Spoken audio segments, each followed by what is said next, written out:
apologize for having a life. Rob Briggle. And All the guy who right. cut me off on the 101 off-ramp near the Tanga Mall. Here we go. We have beef. I know what middle finger means. What is this? Jimmy and Terry have beef. Both claim the others split the vote, and that's why John Legend won Sexiest Man of the Year. Wriggle and Air Horns have no beef. Oh, we do. Now we got beef. I love these things. All right, we're going to get you over here to make our picks. Keep in mind, you at home, you can try and beat the guys and win $250,000. What's going on, man? Fox Sports Super 6 app and play for free. We look at the standings. We got a new lead dog. Terry Bradshaw is on top, but you don't get to pick first. Tired. All right, let's see. Can I do the other thing I want? You know, Sure. Like 9 minutes Gronk, away. We want to welcome Gronk to the show. There, where is he at, Gronk? Where you at? Where you at? Hey, Gronk. What do you want? Hey, Gronk. Before we do these picks, I gotta say, man, when you first got here, the suit game wasn't tight. You got your suit game together, and you look real good in the turtleneck, but you remind me of somebody. I wanted to show you. Let me see. There you go. That's a perfect look. Next week, bring the eye patch with you. Well, my guy right there. All right, get out of here. You're not playing games. He's go back to the actor studio with that look. All right, here go the picks. I am up first. Stupid. I'm chasing that lead dog. I'm going to catch him, too. I'm going to take the New Orleans Saints over the Carolina Panthers by 10. All right, I am going. Where's my camera? Hello, America. Oh, it's only the Steve B here.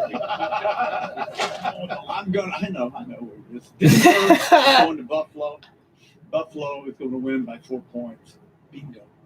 Game of the week: Dallas at New England. Yeah. Weather, Foxborough. Yeah. We talked about New England's problems on offense. All right, let's see. So, Yeah. inactives: Xavier Crawford, Ken Webster, Chris Reed, Isaiah Prince, Keaton Sutherland, Clive Walford, Trent Harris. 2 corners, 3 offensive linemen again, tight end, and a linebacker. I've got Chicago by 3 points. Oh, my God. I thought you said about Trubisky. But only got 3 points.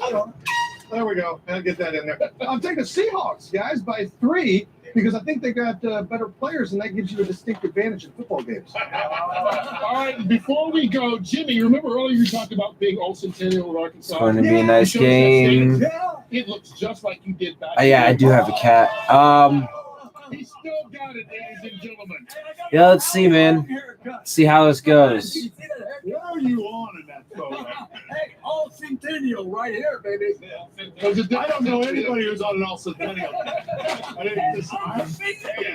don't know All anybody. right, Tom Brady, I think his hair looks a little bit better underneath that skull cap. He is already at the stadium getting ready to face the Cowboys. All right, come on, I don't care about that. That comes your way. Time to get us off to the Dolphins-Browns game, baby. Let's go. I don't care about Tom Brady. Next for most of you, we thank you for watching the Bill Top Fox NFL Sunday pregame show. Although the Bills-Broncos game is this morning, the Giants-Bears game, the Steelers-Bengals. I am going to be curious to watch or to at least follow the score on those games too.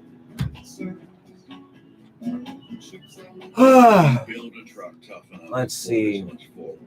You better make sure it's smart enough. The Jets Raiders is also this morning. The Titans Jags is until 1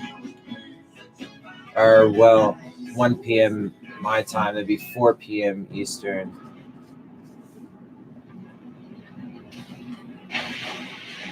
Okay.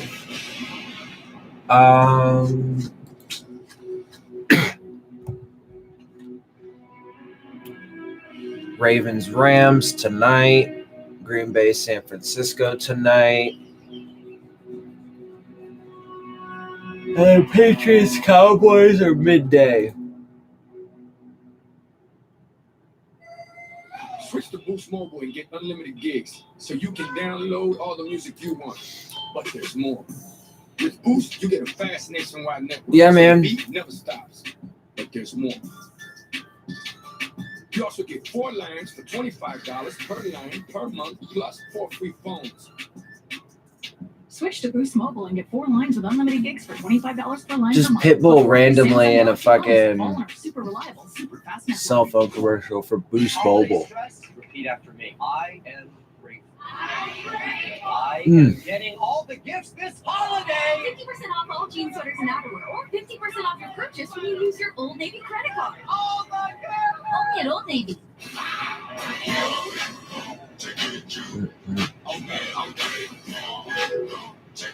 Go Bears! Passing the torch. Where would you like to be? Visa. Everywhere you want to be. On the outside, you Hi, baby. act like they don't even exist. But on the inside, they're all you think about. All right, come on, let's get to this shit. I hope it's not a blowout. Yeah, me too. NFL Network named the 72 team #1. Yeah, look, man, I mean, to me, that's pretty obvious. Just simply because, I mean, until another team has a perfect season and wins the Super Bowl, I mean, it's gotta be just default the #1 because it's the only team, the only season that was perfect. You don't get perfect in too many things in life. So, you know, when you have perfection, and plus, I mean, you know, that was a great team. I mean, Don Shula is a legendary coach, you know, so yeah, to me, that seems like it should be like a pretty unanimous thing. All right, so we're like a few minutes away from kickoff. Let me go through the inactives one more time. Cornerback Xavier Crawford, cornerback Ken Webster, center guard Chris Reed, tackle Isaiah Prince, center guard Keaton Sutherland, tight end Clive Walford, and linebacker Trent Harris. Of course, we know that Bobby McCain and Rashad Jones were put on injured reserve. I knew Bobby McCain was going to end up on injured reserve. I mean, he was just too banged up. I mean, with his separated shoulder and everything. How do I feel whenever the Browns beat my division rivals? I like when anybody beats my division rivals. Meanwhile, the Browns hope that Odell Beckham can get his second touchdown catch of the season. The kickoff is coming right up. All right, I still got like a minute or two. Yeah, I like when anybody can beat the division rivals. Yeah, it's great. This shows the range of prices people in my area actually paid for the same car. And of course, Looks like these folks paid a little I more. especially love when anybody can beat the Patriots. This is how car buying was always meant to be. This is true car. Before you buy a car, see what others paid for it with TrueCar. Something you should know about bull riding. All right, yo, let's do Bull this. always wins. Because there's no real reason to put yourself on the back of a bull. And that just might be the best reason to do it. Man, Wrangler. so apparently today is literally Ryan Fitzpatrick's 37th birthday. So happy birthday to him, but glad we beat the Jets. Finally got to win 2 years in a row. Yeah, man. I felt for Browns fans when they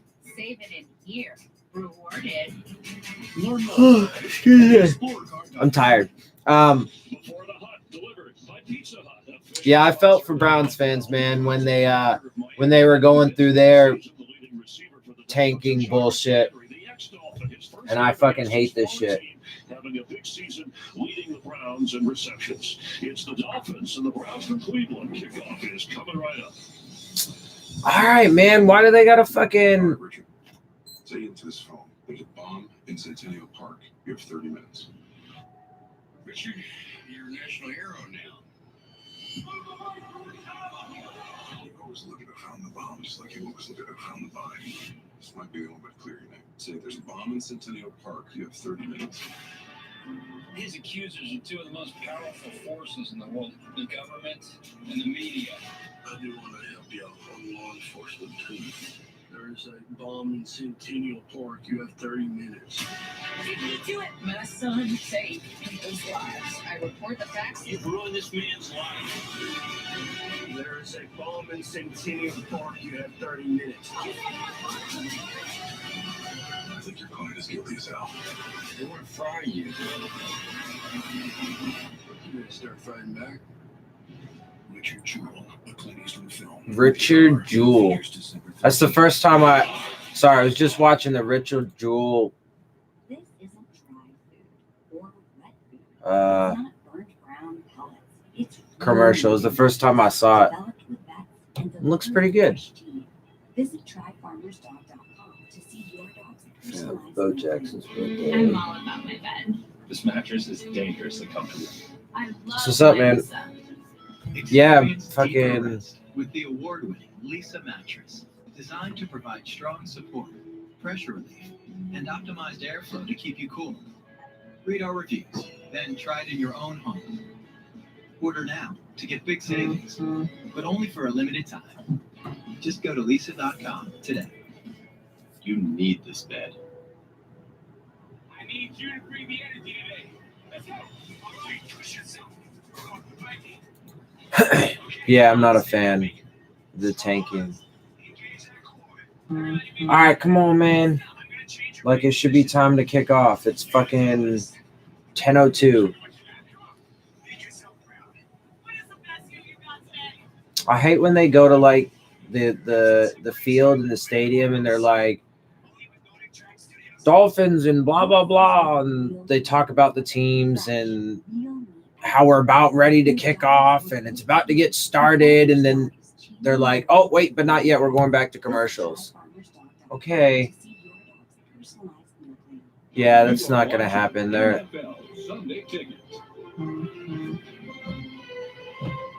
in as far as they're gonna be as they can be. No, it's just gonna fucking fail. It's not gonna work. Fox Sports welcomes you to the following presentation of the National Football League. All right, come on. When I wore open, the Browns have said all the right things on how they're handling Myles Garrett's suspension, but today is when we really find out.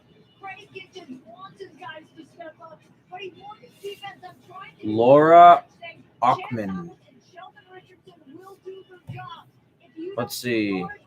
I think looks like we're getting the ball first, maybe. It's been a heavy 10 days. Go have fun. That's been lost. Be excited for who is on the field. Do not. Let's see. Thank you very much. The sun breaking through 41 degrees. Nice fall day for First Energy Stadium. And the Dolphins, Miami won the toss, deferred. Okay. Jason Sanders ready to kick off. Oh no. Okay. We won the toss and we deferred to the second half. Okay, great. That's what I like. That's what I like. All right. So Cleveland's getting ready to come out on the field. So this will be the first test of Baker Mayfield and that offense going against our massively depleted defense. So let's see how this goes. We have like no secondary. We have absolutely no safeties. Since week 4 against the Baltimore Ravens, they've gotten off the good starts. But I mean, look at those names: Nick Chubb, Kareem Hunt, OBJ, Jarvis Landry. Got so much talent. Nick Chubb, Kareem Hunt. We should see a lot of them in the backfield, sometimes together. Mayfield in trouble right away, but dumps it off to Chubb. He was only in trouble because it was a fucking, and Chubb is just, oh, come on, somebody tackle him, for Christ's sake. Jesus Christ. Yeah, the only reason why Mason Rudolph was in trouble there for like even half a second was because it was a fucking screen. They had to set up the screen. Oh my God, dude. Chubb already running all over us. No, this is going to be nasty, bro. That first, look at that. Oh, this is going to suck. Come on, guys. I know y'all are banged up, bro, but Kareem Hunt gets a run. That's like 5 yards. That first play, by the way, was like it was a screen pass to Chubb that went for like 20. And then they just got like 5 on a first down Kareem Hunt run. Starting as defensive backs in the course of the season. Yeah, Bobby McCain and Rashad Jones. He's a good running back. This week, so another big shuffle on the back end for the I mean, although if I'm being honest, I don't think he should even fucking.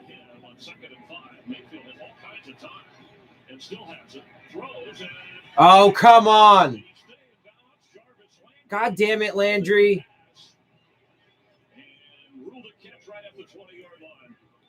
Nah, this is not going to be good, bruh.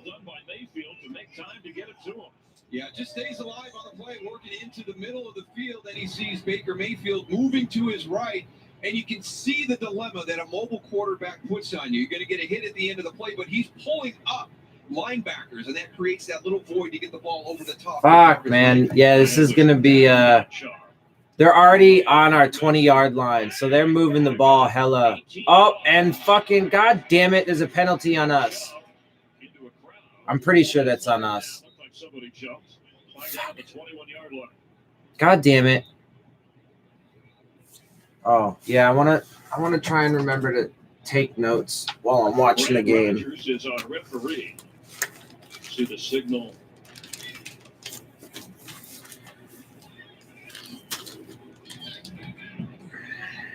Offside.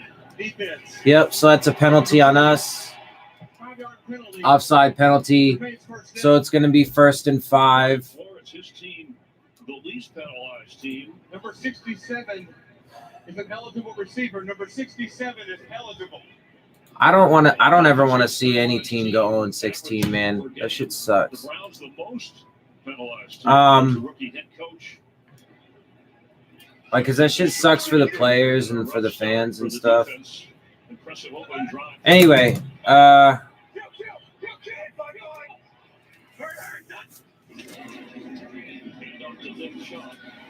right. Nick Chubb, they only got like a yard or 2. That was a decent run stop, but it's like 2nd and fucking 3 now, so.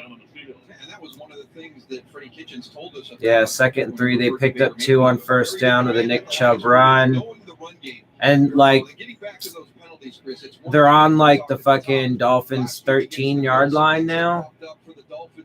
Somewhere in there. Come on, man. Let's get a stop.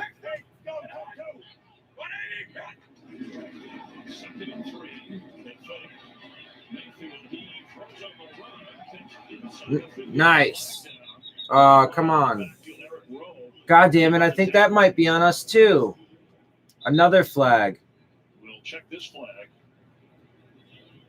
That was a really nice job by Eric Rowe because they've got 2 big offensive linemen out there to lead that screen, and he's able to undercut him and make the play. Ineligible man downfield, number 7. No, that's on them. 5-yard penalty from the previous spot. Remains 2nd down. Call on the right guard line, telling you'd heard earlier that Justin McRae had checked in back up. Yeah. Eligible, but the penalty. Honestly, I would have declined that penalty though. That was because that was a 5-yard penalty, ineligible man on field. They didn't gain any yardage, so it would have been like 3rd and 3 instead of 2nd and 8. They're already in field goal range. I would have declined that penalty and set them back a down. They just had to call it timeout because the play clock was running down. What a great start to the drive. Really mired down here in the red zone. Now this from AT&T. Have you ever worked for Dr. Francis? Oh, yeah. He's okay. Just okay? Guess who just got reinstated? Well, not officially. Because now it's 2nd and 8. Yeah. Yeah, me too. So now they have, another few plays, another few downs to at least pick up the 1st down, if not get a touchdown. They're already in field goal range. They should have accepted that penalty. Or declined that penalty. They should have declined it and left it at 3rd and 3. Because on that penalty, they didn't gain any yardage. Drop pass to Kareem Hunt off his fingertips. 3rd and 8. Then again, but he comes in here with a career best 100. yeah, I mean, I still definitely would have declined that penalty. I think because it would be 4th down right now if. That's why that quarterback rating has taken such a jump in the last 3. I mean, it's not a big deal. That's not a big deal, but there's a flag. That one's definitely on us. It's probably going to be – it's at least a hold on us, on Jamal Wiltz. That's going to be an automatic 1st down probably. Pass interference. Oh, pass interference. Number 33. That's definitely an automatic 1st down. And an automatic 1st down. Jamal Wiltz just got a pass interference. Oh, yeah. Yeah, no, he definitely held him up. He grabbed him around the waist and, pulled him and shit. So that was that was a legit penalty. Well, now they got a fresh set of downs now, so 1st and 10.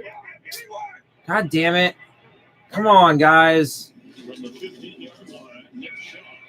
Nick Chubb picks up 3 or 4 on 1st down. I do have a Jarvis Landry Dolphins jersey. 3rd on the team in catches, already has a grab today. Come on, man. And the more he gets involved in the ball, I think the happier the Browns are going to be. Well, I think the better they still got they can still pick up another 1st down before getting into the end zone. Come on. It doesn't look like is Njoku playing in this game? God damn it. Another run to Chubb. Man, they're having a hard time taking him down though. All right, so it's going to be 3rd and 2, 3rd and 3 maybe. One of the things we've seen all season long, Chris, we get down here and you just tend to get a little bit cute with your play calling. And when you've got the athletes that the Browns have offensively. 3rd and 2. Come on, guys. If I can get this. You've got great playmakers there in the red zone for you to use. Good early balance. Kareem Hunt to the left of Mayfield now. And that's yeah. I wouldn't even know whose jersey to get. And that's a Jarvis Landry touchdown. God damn it.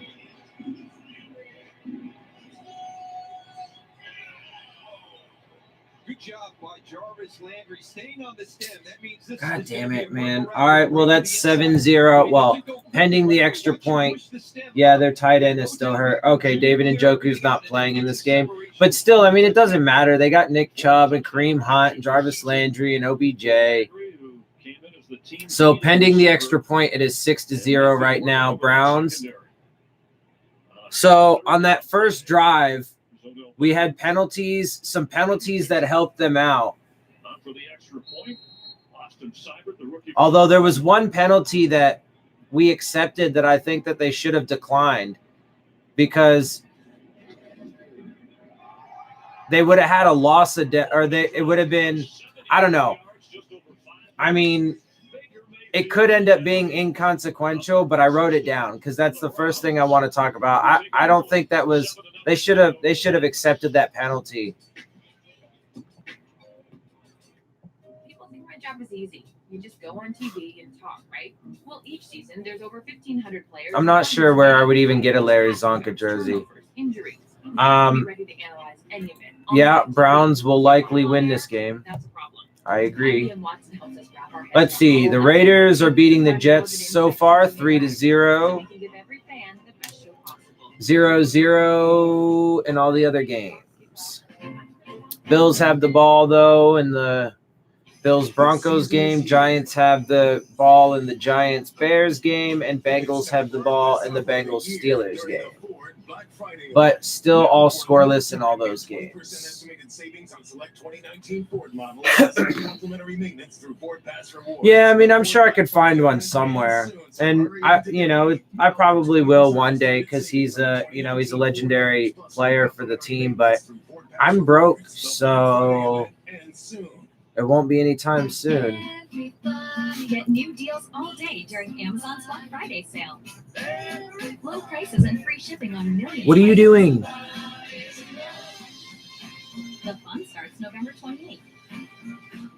Robinhood believes now What is are the you time doing? to do money. Without the commission fees and account minimums, so you can start investing wherever you are. eBay. On the bus.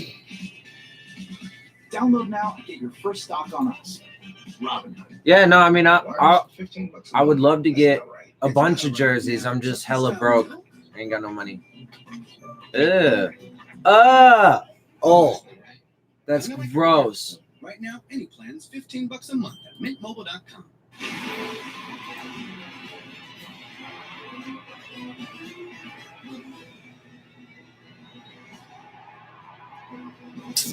Win the season with new gifts at every turn and Kohl's Cash for you. You need three things to do this job. Come on, man. Let's get back to it. All right, so let's see how this fucking Ryan Fitzpatrick-led offense does against the Browns defense. Myles Garrett and Ogunjobi are out. Their defensive line is definitely taking some hits.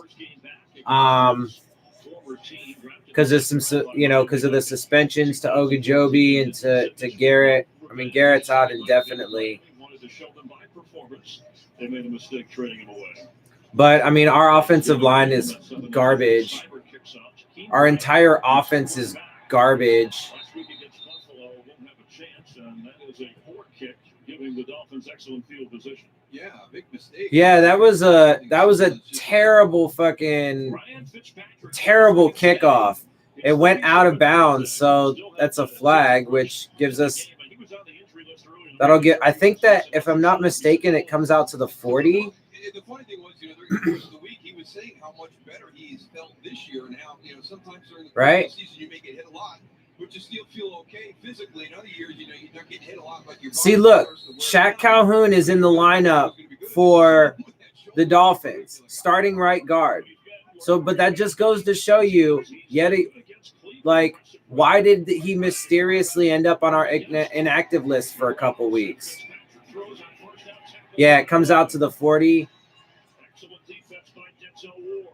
Yep, but that first down play went absolutely nowhere. Might even lost a yard or two. To get out there and make that play by Denzel Ward. He was on the opposite side, outflanked by the tight end area, recognized it, and came all the way across formation to make the tackle. Yep, lost the yard, second 11. So it did come out to the 40-yard line on the kickoff that went out of bounds. But we ain't doing shit with it. That run went absolutely nowhere. Kalen Balash, dude, come on. See, bro, look, I'm telling y'all. This coaching staff is literally doing everything that they possibly can. I mean, not everything, because they don't want to be so blatant, but it's clear, though. Oh, Ryan Fitzpatrick just got sacked. Well, that was a disaster. But nah, bro, like I said, Shaq Calhoun is the starting right guard. He's been one of our best offensive linemen, which isn't saying much, but he has been. And so they mysteriously made him inactive a couple weeks. Why? People don't like to fucking believe it, man, but the coaching staff is absolutely 100% part of the fucking the whole tank philosophy. And of course, despite the fact, and there was a penalty on us as well, but it didn't matter because Ryan Fitzpatrick got sacked for a 7-yard loss. So now we're going to punt.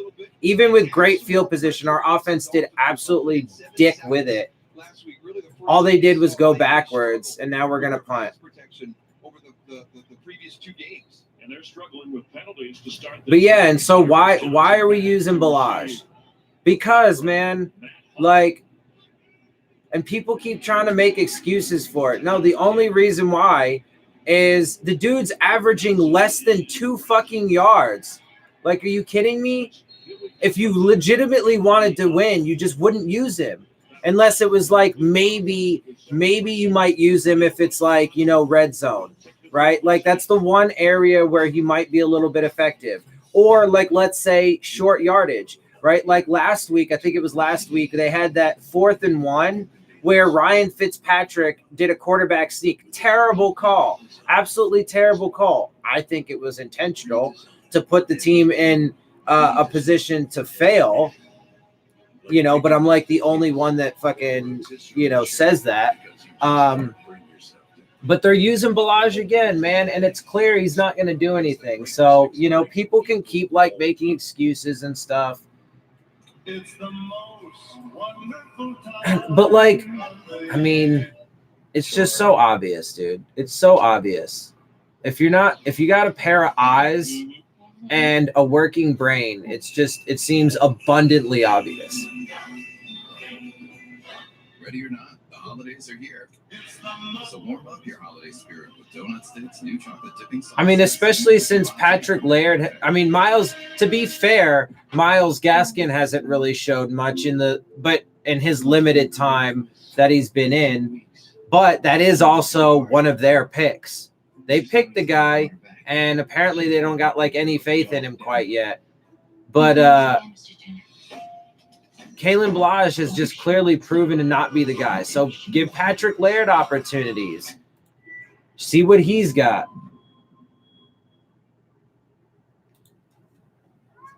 Last year, prime time when Hollywood for the NFL Super Bowl. Nah, man. I mean, that seems super obvious to me, but nobody like. Apparently, the majority of fans still think this is all cool and kosher, but it's cool, man. I mean, I hope they can prove me wrong, but they're overwhelmingly going in the wrong direction. Jacob Eason and the Huskies. Battle Anthony Gordon and the Cougars. Black Friday at Wilmington 1 Pacific. Best to use Balaj when you need negative yardage, which is exactly what happened. They used him and they lost yardage.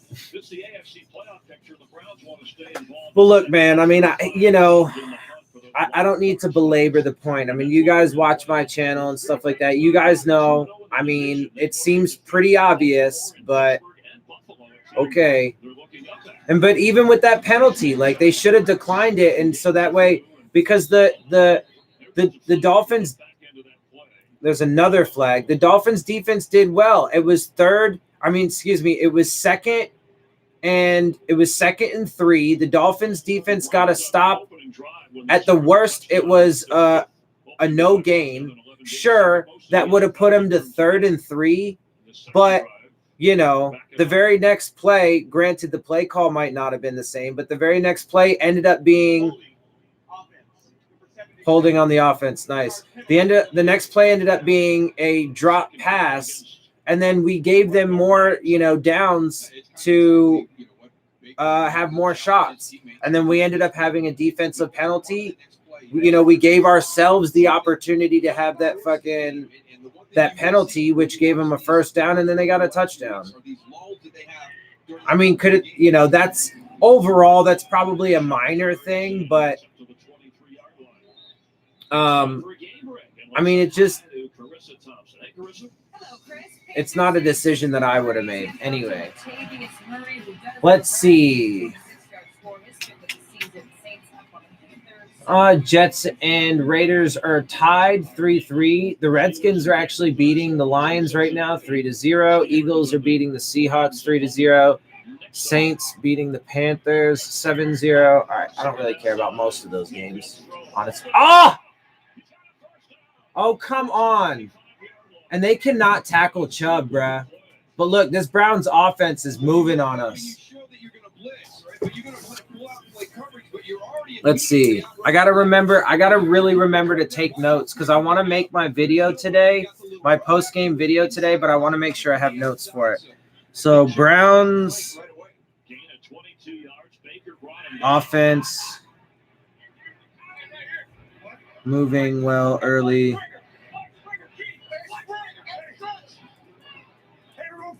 Dolphins offense. Terrible. Jesus, come on.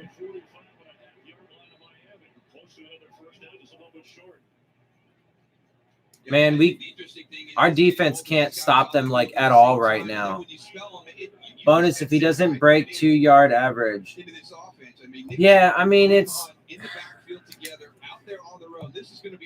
continue with Balaj. Oh, continue with Balaj. Yeah, I mean it's wild, dude. There was like a bad snap.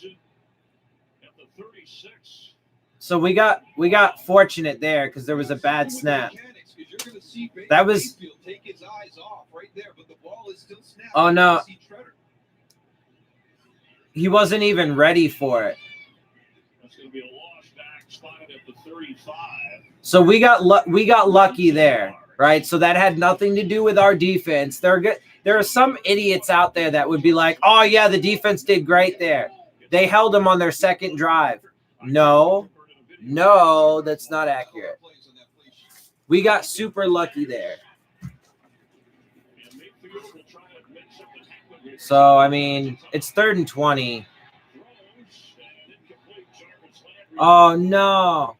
There might be a defensive flag, though. Looks like the Browns either a false start or something off of the line, the official indicated. Oh, never mind. It looks illegal formation. Yeah, illegal formation. Okay, no, it's on the Browns. And the penalties declined. Yep. Sloppy penalties early by both teams. Both teams, exactly. Pre-snap penalties, illegal formations. Yeah, there have been a ton of penalties already on both sides. At this stage of the season, you should have ironed out. We should. But it's hurt us certainly more at this point. 4th and 20. Although I guess it's actually pretty fair because the penalties and that bad snap or whatever. Come on. God damn it. What's this flag for? Can y'all stop throwing fucking flags? Like, Jesus Christ. There's been a flag on like every play almost. This is ridiculous. Like, fucking chill out, dude. The officiating is so garbage. But another fucking penalty on us. Block in the back, so 10-yard penalty, so great. Oh, yeah, that's a clear block in the back, though. God damn it, Jamal. Stop fucking... Wilkes is just being stupid. Yeah, so let's note, though, on that second Browns drive there, they were still moving the ball on us almost with, no problems. The only reason why that second Browns drive stalled was because of their penalties and because of the bad snap. Second Browns drive stalled due to penalties. Bad snap. Now it's Netflix time. Watch Netflix offline. Switch. We've had beef lovers, a Whopper with no beef. I'm definitely. All right. Who doesn't love beef? Turns out these beef lovers. Who doesn't love beef, he says. I don't love beef. 100% Whopper, 0%. All right. Looks like the Bills got on the board over the Broncos now, so it's 3-0 there. Yeah, that's me. Still 0-0 in Giants Bears. Still 0-0 Steelers Bengals, but Steelers now have the ball there. Come on, guys. It's WordCraft. Find great gifts at great prices during the Kate Friends. I want the Bills to lose, but I'm pretty sure that they're going to beat the Broncos. So they'll likely be 8-3 after this, or no, 8-4, 8-4, right? Because they're 7-4, yeah. So, right? Am I tripping? Anyway, so the Bills will likely win that game, even though I'd like to see them lose it. The Steelers-Bengals game, I want the Steelers to win. So any Dolphins fan that hates that, sorry, because my sister's a Steelers fan, so whenever we do not play the Steelers, I root for them. And I really, as I've mentioned before, I do not care where we pick. It's about how you pick. January 2nd on Fox. Today's game is sponsored by the all-new Impossible Armor. Made from plants and now available nationwide only at BK. Let's And see. by K Jewelers. Every best gift ever begins with K. Nope. Where is... Sun is shining in the dog pound. Dolphins Yeah, anyway. So we have the ball back, and now this is our second drive after going absolutely nowhere on drive one. What was that? What the fuck was that? Where were you throwing that ball, dude? Yeah, and there's another one. There's a miscommunication on the outside. So we're seeing some fundamental mistakes here by both of these offenses at this stage of the season. Yeah, this is I mean, this is just starting off. As toilet bowls go, this is a forward flusher. No, I think the Browns are gonna end up like fucking kicking the shit out of us today. And here's another Balaj run that goes nowhere. Surprise! God, dude. I mean, how obvious is it? It's so obvious, bro. Stop using Balaj if you really want to win. But they don't want to win, bro. They don't want to win. And especially now, dude, they've already got 2 wins under their belt, right? So they can literally continue to put this team in bad position. And, you know, they get to skate. They get to skate. It's bullshit.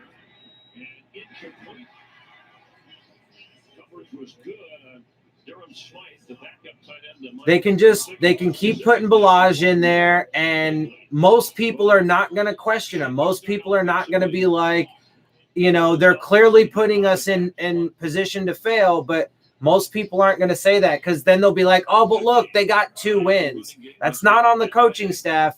They've continued to show game in and game out every single game. There is evidence and reason to suggest that they are putting this team in position to fail.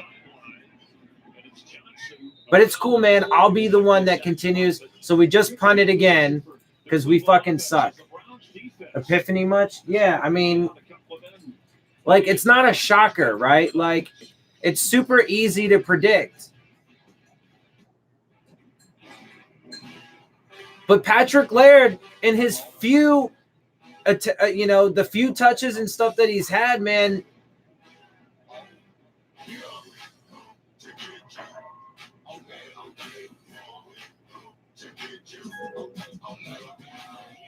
he's actually been rather productive. Passing the torch. Where would you like to be? Visa. Everywhere you want to be. The holidays are here, and so is T-Mobile's newest, most powerful signal. And we want to keep you connected to those you love. Yeah, see, like I said, bro, I'm pretty sure the Browns are going to end up kicking the shit out of us. There's a legit chance that this game, I mean, it depends, and we'll have to see how it goes. But there's a legit chance this game could end up being like a blowout and possibly even a shutout. And I mean, look, you know, the Browns offense so far has moved on us with ease. The only reason why that second drive stalled was because of a penalty and a bad snap that Baker Mayfield was not ready for that ended up losing them a bunch of yardage. But other than that, I mean, they've been, you know, moving the ball on us no problem. And our offense clearly is, I mean, woeful is being nice. Saying that they are woefully bad is nice. Because if I'm not being nice, it's just a steaming pile of shit.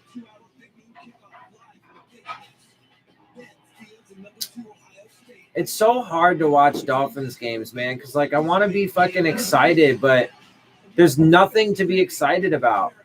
It's garbage every Sunday, and it's garbage for nothing because they are going to fail miserably. They failed at absolutely everything. I mean, almost all of their player evaluation to this point and almost all of the acquisitions that they've made up to this point have been massive failures. Their rookie class is not very impressive, to say the least. Now, again, to be fair, they shouldn't be judged until their rookie contracts are up. But, I mean, it's fucking garbage, man. But then people still like are confident that they're gonna somehow, get it right going forward. It's a fucking joke.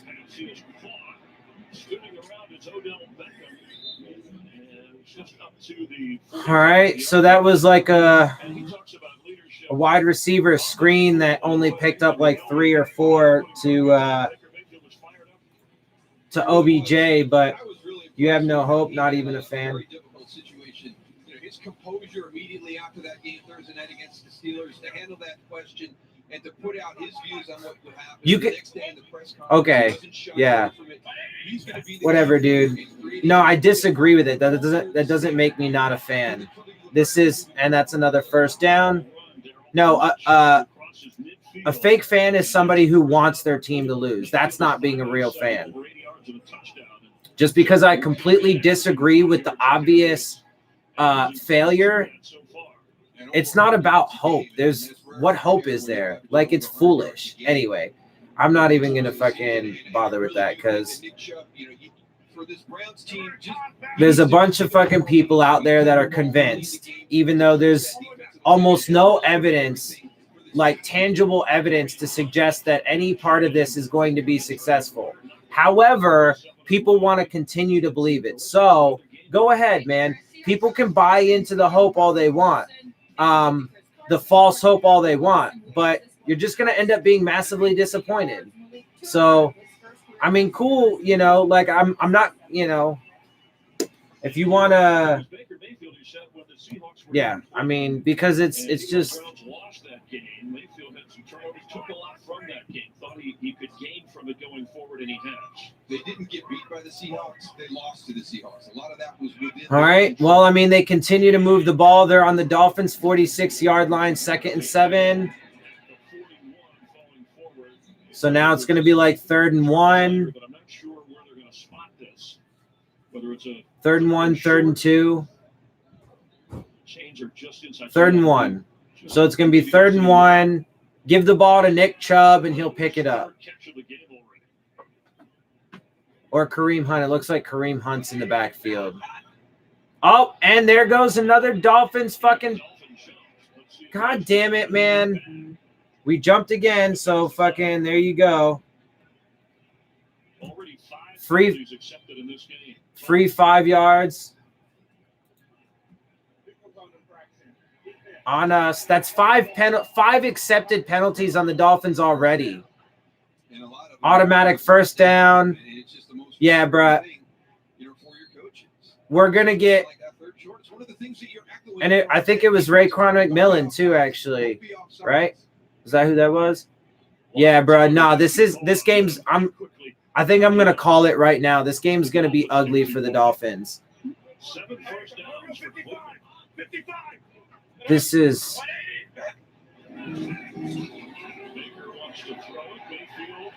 and he's deep to OBJ. God damn it, bro. Come on, man. Yep. Well, that's 13-0 Browns already, pending the extra point. Yep. I can't show the game. It's illegal. Man, Jesus Christ, dude. It's already 13-0. I told you, man, this game is actually likely to be a blowout, potentially shutout as well. I mean, we are just – this whole Dolphins team is just completely gassed, man. We've had too many injuries at this point on a massively bad team. But again, I'm one of the only people, so it is now 14-0. The extra point was good. I'm like the only person that I know of that points out, though, that the the coaching staff and front office are, in fact, liable and responsible for these injuries, a lot of these injuries, because of the fact that they intentionally designed the team to be so lacking in competition that they were going to just naturally get manhandled. Let's see. At least Flores got his low penalty count straightened out. Yeah, I mean, they're starting to get, hella penalties. For the game, outspoken as a leader, we talked about that, but that's something right there. That's something organic. That play was. If you're asking who cares about that, I care, because I'm not gonna have my channel taken down just because somebody insists that I show them the game. So I mean, you can keep asking if you'd like. You can even start talking shit. I mean, that's fine. I don't care because it's not gonna happen. All right, well, here comes Fitztragic in this terrible Dolphins offense for the third time. From the big house in Ann Arbor, start Saturday strong, 10 Eastern, special 2-hour big noon kickoff pregame show. I mean, the Dolphins are just getting, yeah, it was McMillan on that last penalty. I mean, it's just this Dolphins team, bros. I think they're gassed, man. They're just gassed all the way. Oh, and we got an injured player. I think it could be Jakeem Grant. Oh, it's Jakeem Grant. God damn it, dude. Who had 2 touchdowns last week. Well, like I said, so the big things for me going, into all the games for the rest of the season, can we win or do we win? Well, so far it doesn't look like we're going to win. There's still a bunch of football left to play, so we'll see. How competitive are we? Well, at this point, we haven't been competitive at all. Injuries? Oh, no, Jakeem Grant looks like he's in a lot of pain. He is walking off under his own power, but it's not so good. The next thing is keep an eye on injuries. Well, Jakeem Grant's now injured. It looks like a leg injury. Somebody up top pulling that way and rotating, and then he's got a guy down around his legs. So hopefully just a twist there, because he is very dynamic, and you saw that with a 101-yard kickoff return last week, getting an opportunity now, maybe get some chemistry developed with Ryan. I mean, become a bigger factor in the pass game. So hopefully, let's see. Finn's calling themselves the Expendables. There's another terrible Balazs run. Surprise, surprise, surprise. The dude literally can't get more than a yard on any run. It's astounding. It really is. Well, hey, listen, bro. If it's on Fox, a free sports platform, then guess what? Go watch it on Fox. That's my answer for you. All right, let's see. This is so garbage, bro. 2nd and 9. All right. Oh, we got a first down. And look, it was to Balazs. They threw him the ball, and he got a first down. Dude, seriously, though, that's the longest. Okay, so he's averaging under 2 yards a rush, but he's only also averaging 3 yards a catch or 4 yards a catch, which is terrible. That was the longest pass play to him that he's had all season. His longest run on the year was 8 yards. It's crazy, bro. But yet they continue to use him even though he's massive. And there's another Balazs run, and he gets dumped for a loss of yardage. I mean, seriously.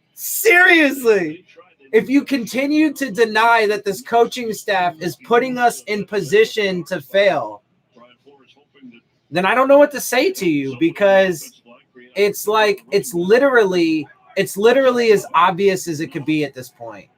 But okay.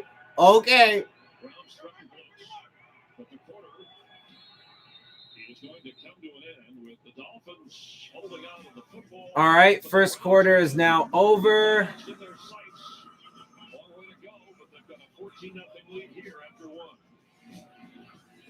14-0 Browns after one quarter. All right, let's see. Bills are still leading the Broncos 3-0. They have the ball. Giants and Bears still 0-0. Bears ball.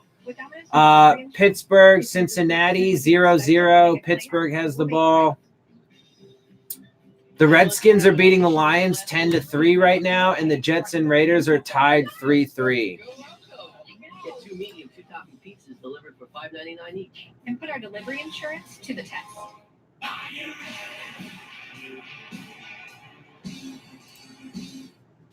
This isn't dry food or wet food.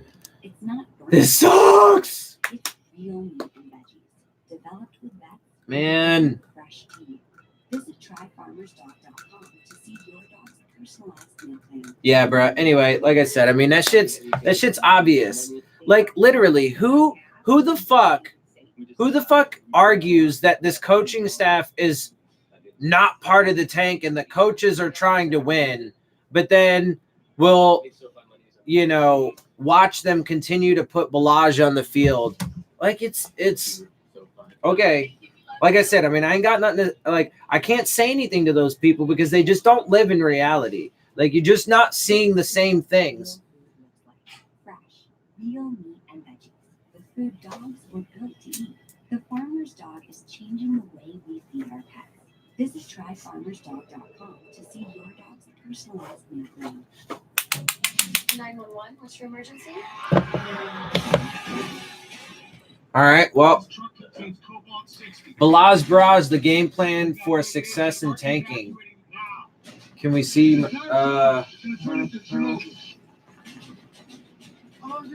I don't know where he is right now. When I find him, he's somewhere around. When I find him, and when I can grab him, I'll hold him up for you. My money. 250 grand a week. Yeah, I mean, And even through the playoffs. Jakeem Grant is being carted off. Questionable, being carted away and frustrated. He came in having, which was on the injury report with an Achilles. God damn it, man. See, these fucking... And Balaj is still on the field. It's 2nd and 11. If they run... Oh, no, it's a Wildcat play. He's going to throw it. Oh, he was about to throw it, and then he ran because he, like, had to. And he picks up, like, 3 or 4. Yeah, but when you are struggling to run the football, you have to find ways to manufacture rush yards. The Wildcat is one of those, but there's Caleb Balaj ready to throw the ball. The Browns play man. This is such a disaster. It's 3rd and 7 now on the Dolphins. 42.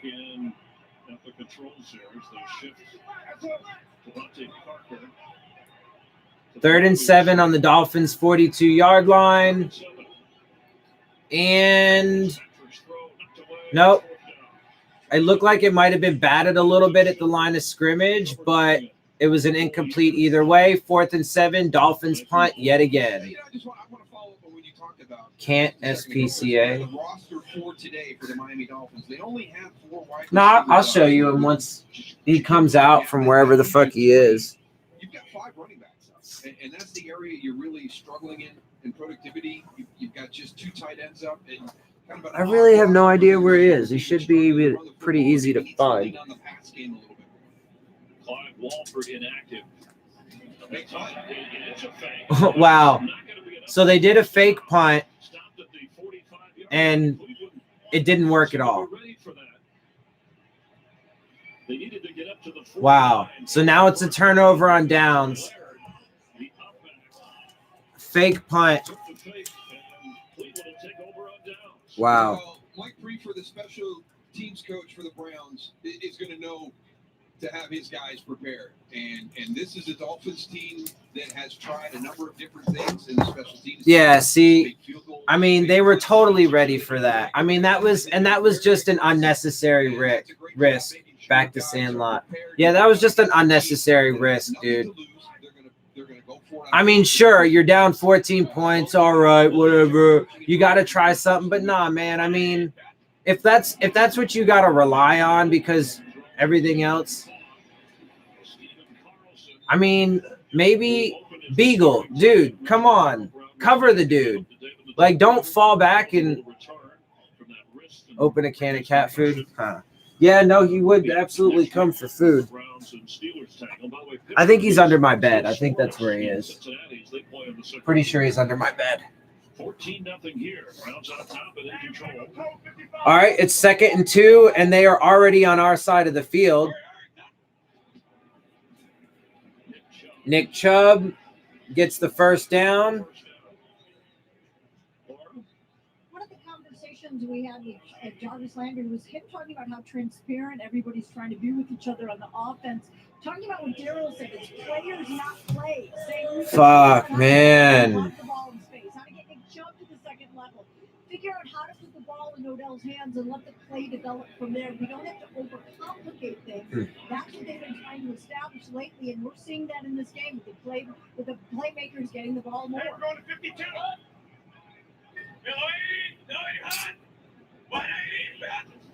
Come on, man. Let's stop something. Another decent Chubb run. That was a first down run for like 6 or 7.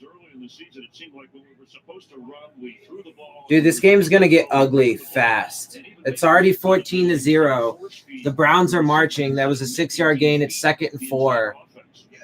Jets, Pumpkin, Raiders. Are they? What are they at right now? Oh, it's 10-3. Yeah. Yeah, cool. Well, good. I'm rooting for Adam Gase. I like Adam Gase. I'm an Adam Gase fan. The Bills are leading 6-0 over the Broncos. That's another Chubb run and another first down for the Browns. This Dolphins defense can't stop anything. Literally, I mean, our defense can't stop anything right now. This ship is capsizing. And our offense can't do anything either. I think it's very likely that we end up getting blown out and shut out in this game. Those are, at this point, those are high possibilities. That is so depressing. And Kareem Hunt is in there in the slot with Nick Chubb in the backfield. Yep. Ah, come on. So it goes to Kareem Hunt for like 6 or 7 on first down. I mean, they're just moving too easy, bro. And Baker's doing great. He's taking what we're giving him, and they're just systematically moving downfield. They got a good, thing going with their run game. We can't stop the run for shit.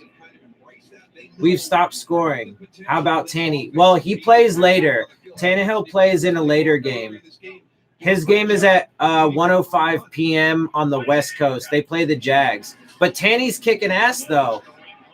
Kareem Hunt breaking tackles all over the place. Gets a first down, but there is a flag. Maybe we'll catch a break. Holding penalty on the Browns. Yep, nice. So, like, the most exciting thing as a Dolphins fan watching this game right now is the Browns penalties. And the penalty yardage piling up. Wow, on this part of the field too. Hell yeah, Browns penalties. Woo! We'll do a little dance for some Browns penalties, baby. Come on. Come on. Oh, yeah, that's how we're going to – I mean, we're not going to win this shit. But it's 2nd and 14. I mean, they're still – like, they're in field goal range, though, so it's not like that matters that much. Do you think you should have kept – of course we should have kept Tannehill without question. Oh, that's a pass interference for sure, without question, on Ken Crawley. No, that was definitely a pass interference. But that's going to be a spot foul, and it's going to be like a few yards away from the goal line. Pass interference. Defense. Number 32. False place to respond to the Wow. and an automatic first down. Wow. Yeah, to me it looked like Ken Crawley got there a little bit early and came through the back. Now he's going to be your guy on the outside coverage. Dude, that was – yeah, he got to him definitely early, definitely a pass interference, definitely inhibited the receiver's ability. Yeah, bruh, this is ugly.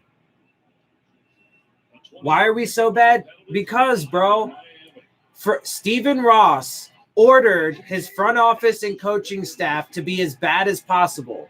Together, they systematically designed this team to be absolutely atrocious, and that's another Jarvis Landry touchdown.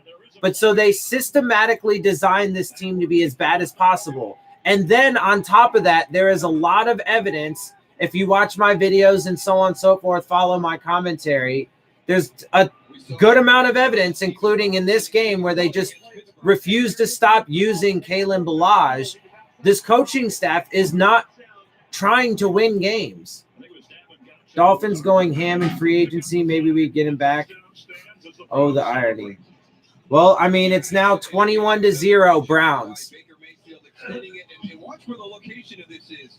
You know, Jesus Christ. Opportunity right there for Stephen Parker to make a play on the ball, but just up high enough so Jarvis Landry, the only one who was going to make a play. I mean, this is just embarrassing. Had to beat Gase, though. Yeah, I mean, look, that game can't show the game. It's illegal. Nah, that game, I mean, the Jets, you know, they're still not a very good team, which is not in any way, shape, or form Gase's fault. But they're not a very good team. They went into that game massively banged up. They were heavily victimized by terrible officiating, and the players on the field played hard and were able to overcome it. Now, I do think that there's a substantial possibility that the Jets beat us when we play them again. I mean, especially because they've had a good couple games, man. And they are currently beating the Raiders, which is a good team, 10-3. The Redskins are 10-3 over the Lions. Still 0-0 in the Bengals-Steelers game. But the New York Giants are leading the Bears now 7-0. Bills leading the Broncos 6-0. So real quick, I actually want to talk about the fight last week with that got Myles Garrett suspended.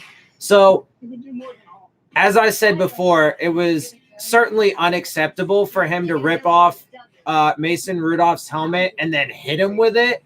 Definitely unacceptable. However, Myles Garrett said that Mason Rudolph used a racial slur right before that. And I had heard somewhere, I don't remember where I heard it, but I heard that Mason Rudolph is a Donald Trump supporter and a MAGA guy. And so I looked it up, and it does appear as if Mason Rudolph is a Donald Trump supporter and a MAGA guy. So I do not, if that's the case, then I 100% believe that he used a racial slur towards Myles Garrett before that incident.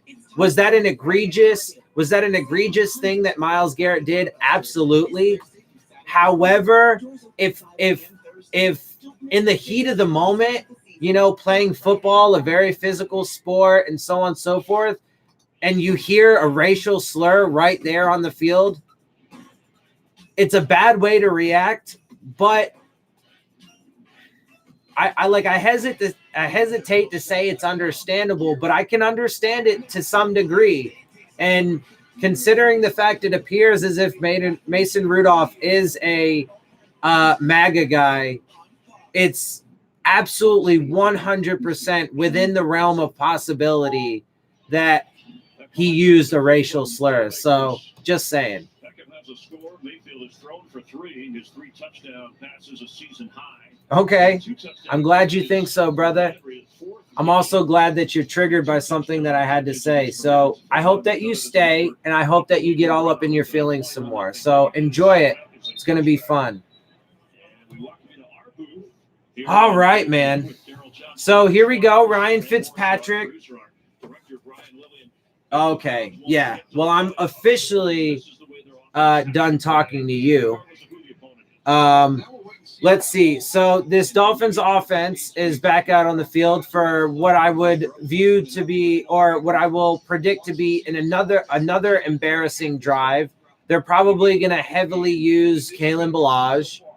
You've got an opponent that came in that's had a tough season, but you take care of your business, and that's exactly what the Cleveland Browns. That's cool, bro. I don't really care. Ah. Well, and it's not too early to talk playoffs because the coach of the Browns brought it up to his team. He said he's ready in a group. He said, "I want the guys." Come on, man. Let's see some fucking life. It's 2nd and 10. We're at what, the 25-yard line because it was a touchback? Yeah, this is a very young team with very little playoff experience, and you're in that mode right now. Yep. 2nd and 10 from the Dolphins 25, and look who's in the backfield, Kalen Balazs. Oh, but they gave it to Albert Wilson, and it's still only it was a little like end around to Albert Wilson. It still only got like 3 or 4 yards, but at least they did not give it to Balazs. That would have got like negative yardage. That's where it is. 2002. 49ers are about to end their streak, their skip. Yeah, like I said last week, like I keep saying, bro, I always think it's funny when people come up into my live stream and start talking shit. Like either it'll be like somebody from like the opposite team be like, the Dolphins suck, and I'm like, okay, yeah, I know. Fitzpatrick had to scramble out of the pocket because his life was in jeopardy, but he picked up the first down. So that's the first down that we've had all game so far. But yeah, so it's funny because people always come up in here talking shit like it's gonna affect me somehow. Nah. I told y'all, man, I don't get triggered by people. I trigger motherfuckers. So come on, join me. It's fun. Yeah.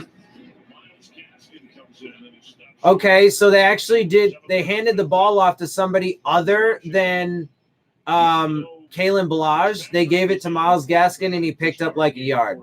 So look, to be fair to the coaching staff, Myles Gaskin has done absolutely nothing either in his limited time.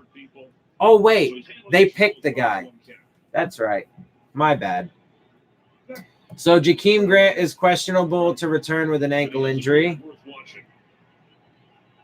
The only running back that has done anything is Patrick Laird, and he's the one that they refuse to use. All right. So it's going to be 3rd down. Let's see if the Dolphins can convert and get a first down. 3rd and 4. You got a 37-year-old man out here all crusty, and you've got a young kid on the sideline. Come on. Everybody wants to see play in Josh Rosen. So we know we're out here because we're trying to win football games and be competitive. And he wants to play. Oh my God, dude, I'm so tired of that, bro. Like that's a stupid. Oh, nice. Who's that? Hearns. There we go. Nice. We actually had a decent play there, and we converted. It was what, like 15 yards or something like that? Finally, there was something there. Just gets caught up in the wash, and all of a sudden, Allen Hurns comes away with no defender around him. Allen Hurns referred to as Little breakdown in the Browns secondary. Balazs will be the first to break 1,000 yards with 1,000 rushes. Why can't I use the voice to comment? I don't know.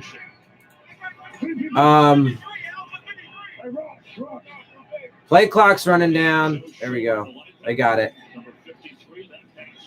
All right, another pass to Hearns. All right, I mean, we're actually kind of moving the ball a little bit. I mean, we're on their side of the field. Let's see if we can get any fucking points so we don't get fucking shut out. Come on, man. 2nd and 4. I don't want to get shut out. Let's get something. Averaging 1.1 yard per play, and that is unbelievably poor. And right now, the protection is holding up a little bit better. They got to put up some running lanes. Ryan Fitzpatrick said we've got to be efficient with the run. Come on. Nope. So Gaskin got the ball and nothing. So Balaj hasn't done anything. They are actually using Gaskin now a little bit, but he hasn't done anything. But that's a pick of this regime. That's part of the rookie class drafted by Chris Greer and Marvin Allen, Reggie McKenzie, and Brian Flores. And again, the one running back that they refuse to use is Patrick Laird, the one that's actually – oh, and that's an interception. A deflected pass ends up in an interception. Nope. This game, yeah, fuck, man. And when you're in the middle of a season like the Dolphins are right now, unfortunately, plays like this. Told you, they don't have anything left, man. But it's first down Cleveland going the other way. They don't have anything left. These players have been giving it their all, man. The Dolphins players have given it everything they had all season. They tried their best. They were able to muster 2 wins. But I think that they're done, man. They're fucking – they just don't have anything left in them. I hope they don't draft Tua. Honestly, that would be the biggest disaster. The biggest disaster that could possibly occur is if the Dolphins moved up and traded away a substantial amount of our draft capital to go get Tua. If they did that, that would be hands down the worst thing that they could do. But I think taking Tua at all at this point is too big of a risk. I would pass on him unequivocally, without question.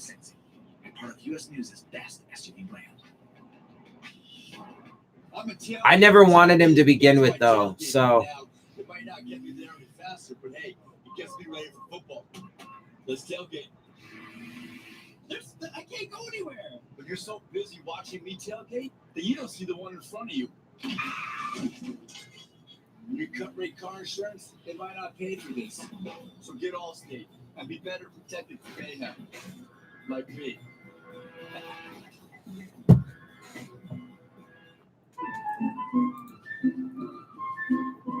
Probably still listening to Parcells, too. Trade Devontae Parker and Albert Wilson for another first-round pick.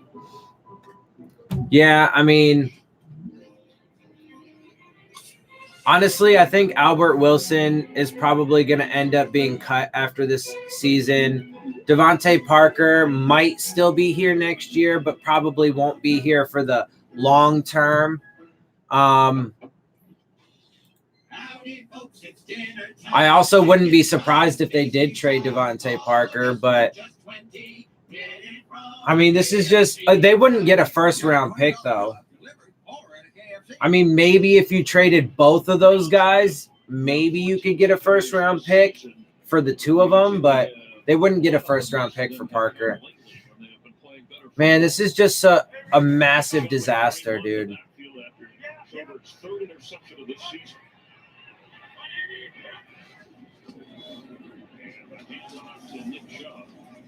All right, so that's a Nick Chubb run on first down. Picks up like 3.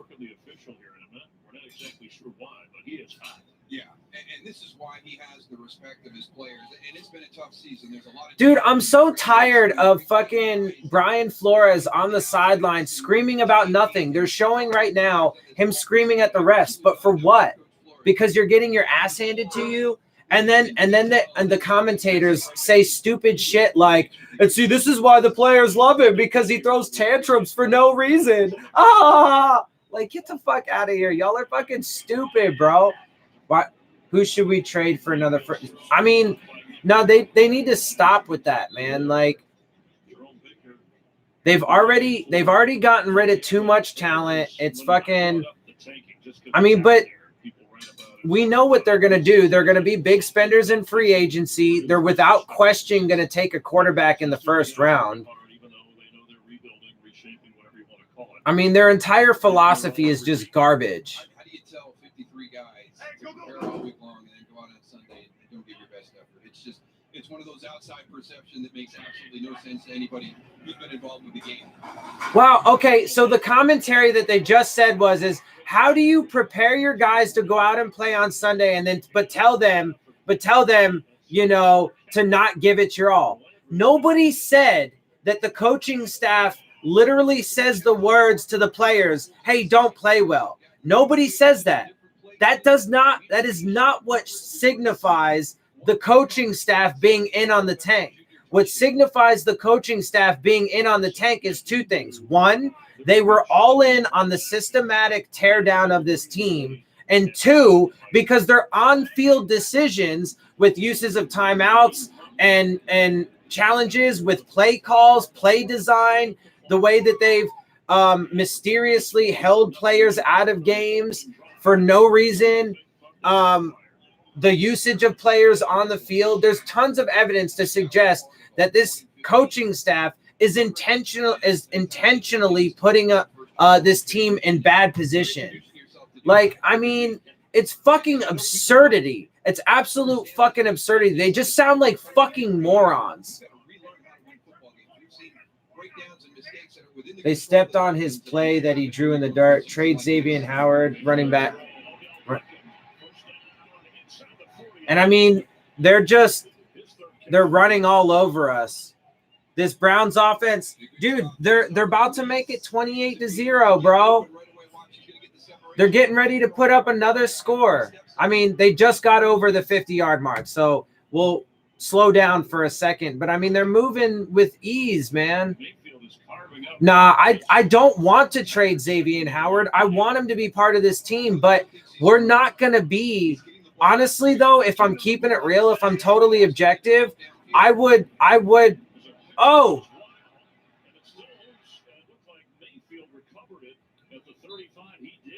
I don't know. There was some sort of miscommunication there. But anyway, fucking. Honestly, though, I think what's in Xavier Howard's best interest is, you know, to get out of Miami, dude, because there's no way we're going to be competitive in his prime years. He's going to get old before the Dolphins are even close to sniffing being competitive, dude. Like, honestly, I do not want to see Xavier Howard leave, but it's in his best interest. Speaking of magic, I turned my iPhone 6S into the new iPhone. Running barrage, use of clock and timeouts. Yeah, I mean, there's a ton of evidence to suggest that this coaching staff is, I mean, like I said, at the absolute best framing that you could use is that they just suck at their job. Like, they're just super terrible. I don't think it's going to be 56-0. I mean, maybe though, because if they put up another score, it'll be 28. I mean, we'll see, bro. That's if we get beat by the Browns, look, bro, I'm sorry, but if they absolutely have far more talent than we do. But, you know, they do also have a ton of, you know, issues that they got to still figure out how to, you know, work out. Why did we get Christian Wilkins in the first place? He sucks. Okay. I'm glad you said that. A couple things about that, right? First of all, I saw some stuff recently, maybe it was a tweet or something, talking about how Christian Wilkins is doing so amazing and having a great rookie season. No, he's not. By what standards are you using to say Christian Wilkins is having a good season?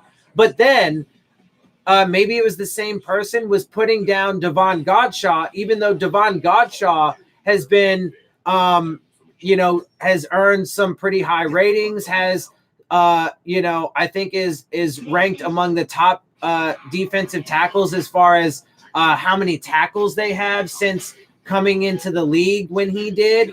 But that was an Adam Gase pick, right? Devon Godshaw was an Adam Gase guy, and he has actually been playing well overall. I mean, he's on a bad team, so that can't be helped. But Christian Wilkins has not – he's been underwhelming. Now, having said that, their first draft, the Dolphins' first draft with this regime is already starting off massively underwhelming. Andrew Van Ginkel just came off of injured reserve, and he's injured again. Myles Gaskin has been inactive for the majority of the season, and he hasn't done like anything since he's come in. Christian Wilkins has been underwhelming. Josh Rosen is technically our second round pick from this year. Obviously, that's been a massive failure. So this draft class, now, again, to be fair, you can't truly judge them until their rookie contracts are done. You got to at least give them that for the individual players. But right now, the first Dolphins draft under this regime is not looking very good. Not looking very good at all. So, like, they really expect these guys to get it right going forward? Like, are you fucking kidding me? It's a fucking joke.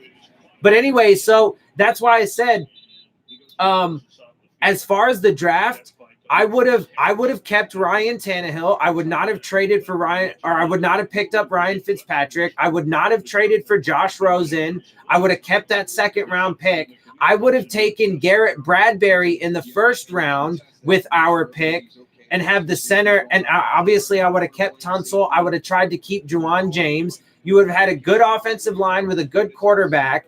And then I would have gotten a defensive lineman in round 2. And then I would have picked up quarterback Will Grier in round 3. That's how I would have done the draft. They did it way different. And they picked up Christian Wilkins after there was a run on defensive linemen in the first round.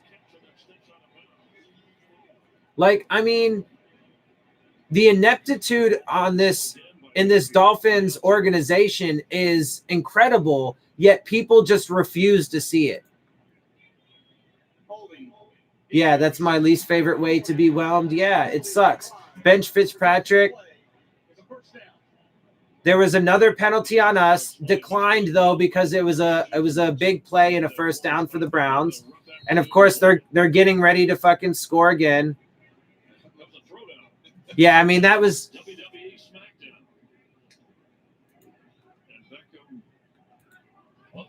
but see, look, this young, inexperienced Dolphins team who, you know, is the least penalized team up to this point is really starting to break down.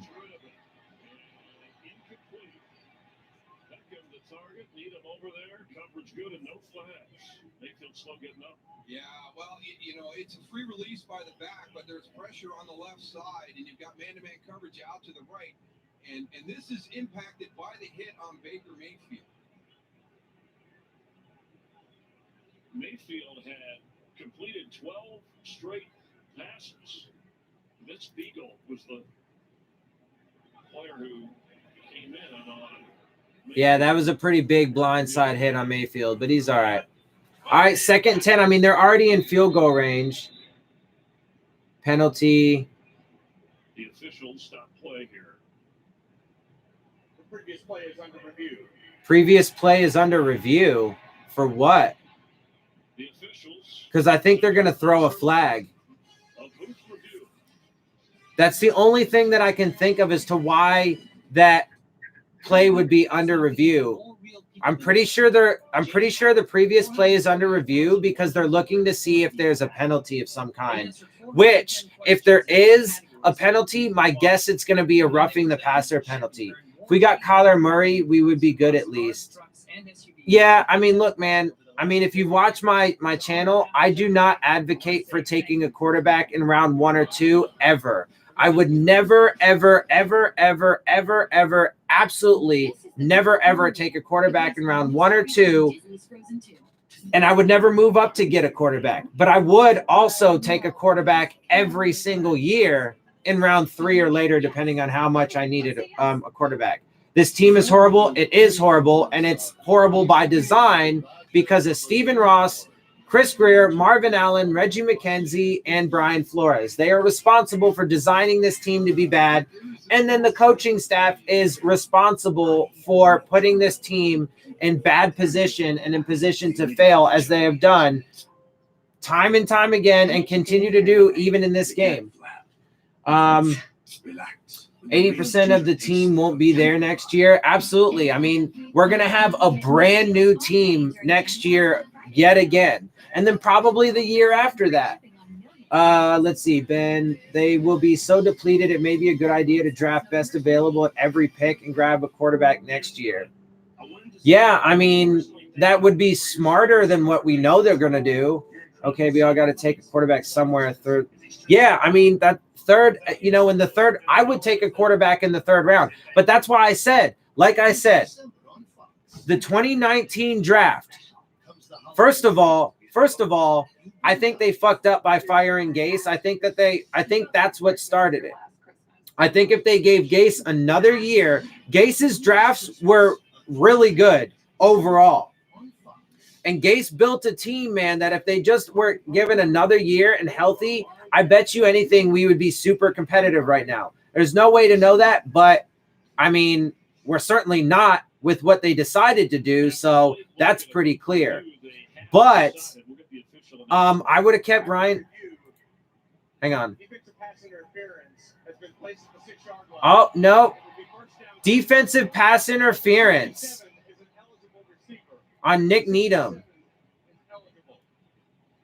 Wow. So this just keeps getting worse and worse. So, but look, man, they could have done it right this year with this draft. They could have kept Ryan Tannehill. They could have kept Tunsil and found a way to keep James. Get Garrett Bradbury in the first round. That's a touchdown. Kareem Hunt touchdown. Jesus Christ, dude. This is 28-0. Yeah, look, you know what? You might be right, bro. This might end up being like a 50-plus point blowout, shutout. This is just nasty. There's no good coming from this Dolphins team right now. None. The Dolphins haven't done – there's nothing.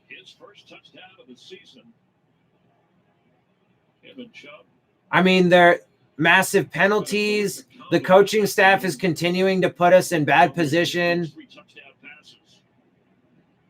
That's Kareem Hunt's first touchdown as a member of the Cleveland Browns. Sauber's extra point is good. 28-0. Jesus Christ. Dean Blandino, your thought on what seemed like an awkward move to call that pass interference? Yeah, when you look at the plays that they have let stand previously this season, this does not really compare to those. And again, whether it's pass interference or not, they've set a bar very high. And I don't believe that this contact meets that bar. It feels like a change to me. And to make that pass interference based on what we've seen so far this year. Yeah, what happened to the call on the field? Something has to be clear and obvious to overturn it. Exactly. It has to be clear and obvious. And in pass interference review, it's even beyond that. Oh, good Lord, man. A debatable call, not called on the field, and they changed it, which does feel like a change in philosophy. And real quick, this is a one-year plan on this pass interference, correct? Yes, okay. 1 year. All right, I'm sure there'll be some adjustments and amendments, but we thank you, Dean Blandino, so that we can all understand. Man, this is just...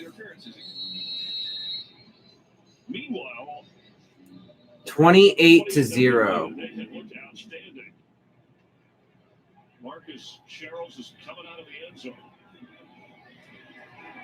And the Browns not letting up on special teams. 28-0. I mean, this has just been a hot mess. Just across the board, a fucking hot mess. Rebound from last week's loss as they travel to New Orleans. The 3-7 Broncos take on the 7-3 Bills. And Mason Rudolph makes his return against the Bengals after last week's melee. Man. It's all next on the Visa halftime. Wow. Well, all right, let's see. Bills are leading Broncos 6-0 at half. Giants up 7-0 over the Bears. The Bengals are actually beating the Steelers right now 7-3. The Jets are beating the Raiders 13-3.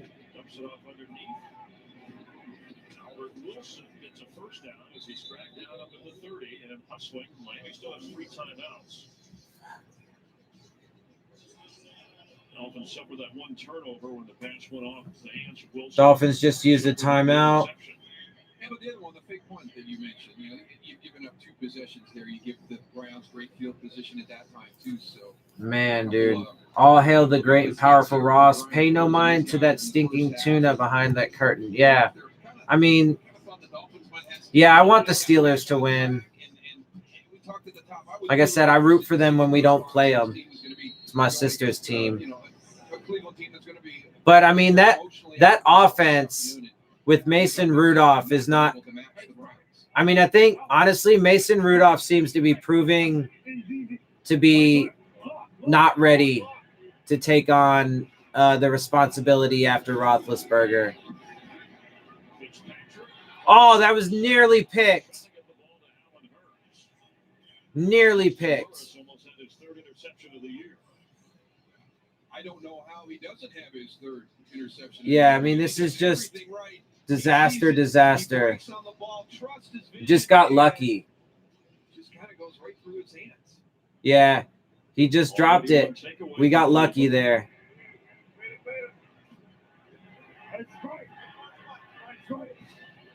Man, I saw this coming, though. I hoped it wasn't going to happen, but...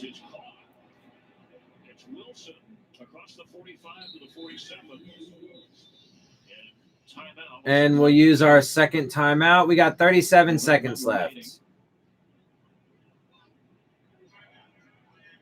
Unfortunately for the Dolphins, I mean, the Browns are just pretty much playing prevent defense, so we have been able to move a bit.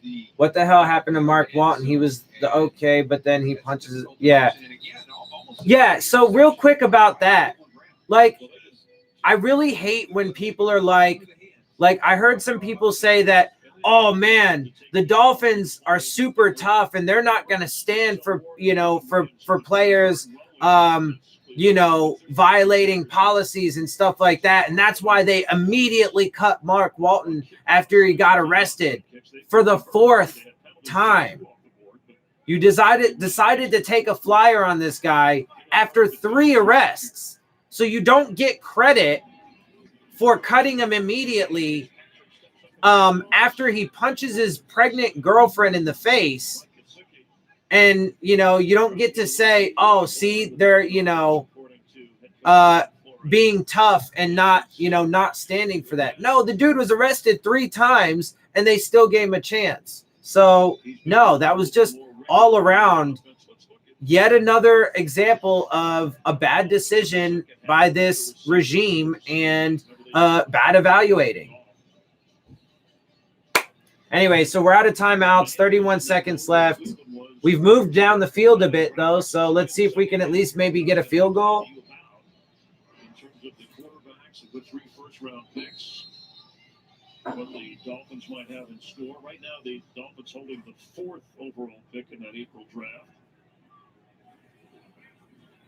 I mean, at this point, it's pretty much a guaranteed loss because there's no way the Dolphins are capable of coming back from 28 points. It's not a thing.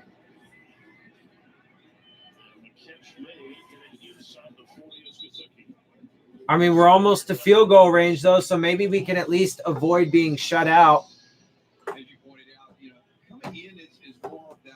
God damn it, man. This is such garbage. You know what, though? I honestly, I don't think that and he fucked it up. Yeah. I don't think that I'm going to end up making, I kind of want to, but I don't think that I'm going to end up making my post-game video. I honestly think I'm just going to start making them on Mondays because I do want to have time to rewatch the games, make sure I got everything down I want to say. Oh, wow. Albert Wilson kind of fucked up there. He lost us yardage by trying to extend the play. We have 18 seconds and we're just out of field goal range. Oh, here's my cat, by the way. This is my baby. Yes. Yes. Yes. Hi, say hi, baby. Say hi. Hello. Hello. He wants me to let him go. Right now, you're looking at a 58-yard field goal try. Means you get nothing. Oh, yeah, Parker, come on.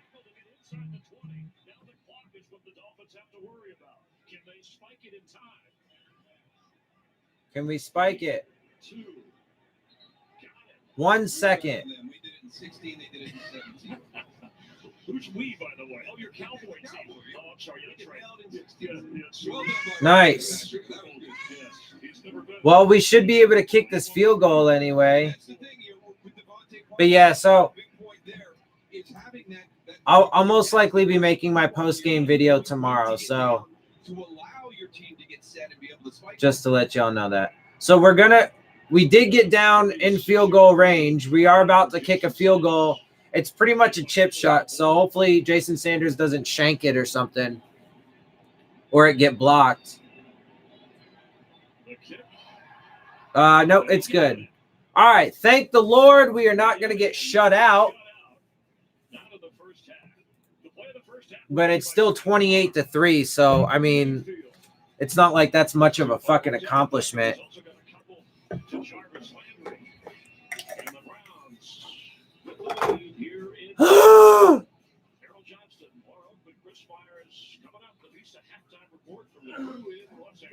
All right, well, it's halftime, so at least we can take a step away from the misery for a minute. To the Visa halftime report.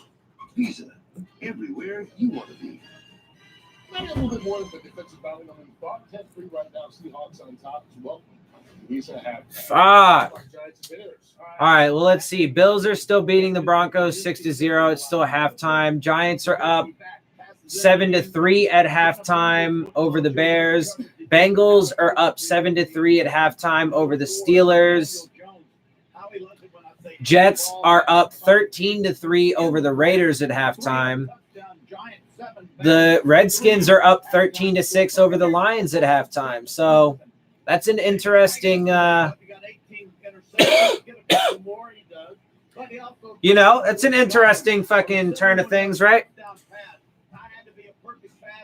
But I'm rooting for Adam Gase, man. I'm rooting for Adam Gase and his Jets. I was actually talking to a Jets fan last night, man. I was telling him, just give Adam Gase some time. If he's given some time, he can do things right. He was doing things right here in Miami. He was doing things the right way, and he got shafted because Stephen Ross is a fucking moron. 13-6. Dolphins at the Browns. Baker Mayfield. He's still not looking. Baker Mayfield to Odell Beckham Jr. 3 touchdown passes in the first half for Baker Mayfield. Set up. Post route. Hey. Running at what Odell Beckham Jr. does. Mayfield finds it. 35-yard touchdown. All Cleveland 28-3 over the visiting Miami Dolphins. Panthers at the Saints. Drew Brees and the Saints are 8-2. Man, god damn it though. And look, if we end up getting beat like 50 something to fucking 3, or score less than 10 points, then we actually go back though into the realm of like being the worst, like the worst offense and the worst defense and shit like that. Like, we're still not totally out of the woods. I mean, we're still gonna be, we're gonna still be pretty historically bad. I mean, we're definitely, if we're not going to be the worst offense and defense, we're certainly going to be like, top fucking 5 worst offense and defense. $50 grand, that would have been my 5th year salary in Pittsburgh. That's funny. Do games like this make you want to have a double-double at In-N-Out? That's actually a really good question. In most cases, I would say no, just because, like, I don't actually have any regrets going to veganism. I really love being a vegan. However, I will say watching games like this does make me want to, like, just do something like wild and crazy or whatever. And yeah, maybe fucking a double-double. It would make me feel like shit afterwards. But yeah, maybe fucking double-double, baby. Let's do it.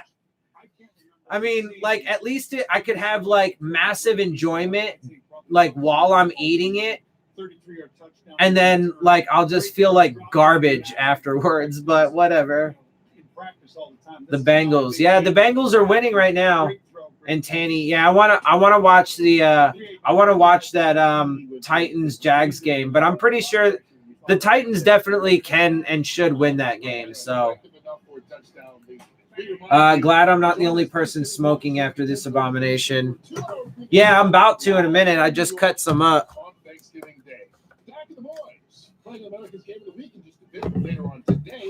Yeah, man, this shit sucks. Like, what else can you say about it? This shit sucks. but it's not surprising. You know, and if I'm sure you watched my preview video. I didn't predict it, but I certainly saw that this was a possibility. It is what it is. Yeah, I mean, there's certainly nothing that we can do about it now. But again, you know, the root problem is Stephen Ross, man. And Stephen Ross needs to go. That's why I created a petition to, you know, get the fans on board so we can force Stephen Ross to sell the team. But it looks like it might take a little bit for that petition to really get off the ground. I have a few signatures, but it might take a minute to get the kind of support I need for it, because apparently, you know, somewhere between 70 to 75% of Dolphins fans are like still really confident in the direction that this team is going, which is mind-boggling, except for the fact that it actually doesn't make – it's not, you know, totally surprising considering the fact that, like, you know, obviously South Florida has a large population of like older people and Republicans and stuff like that. And Republicans obviously just like to live in an alternate reality. So that could partially explain it. Before, during, and after, yeah. Oh, we all know it's Ross. However, all we can currently do is support and love our boys. Yeah, I mean, I support the players. I 100% believe that the coaching staff is in on this, so I do not support them. But I definitely support the players. But I think it's a shame, man, because, I mean, look, they're just getting injured. They're getting injured left and right because of this fucking regime, dude. They definitely have culpability in the fact that we have so many players getting injured now. Like last year, the injuries were in no way Adam Gase's fault, right?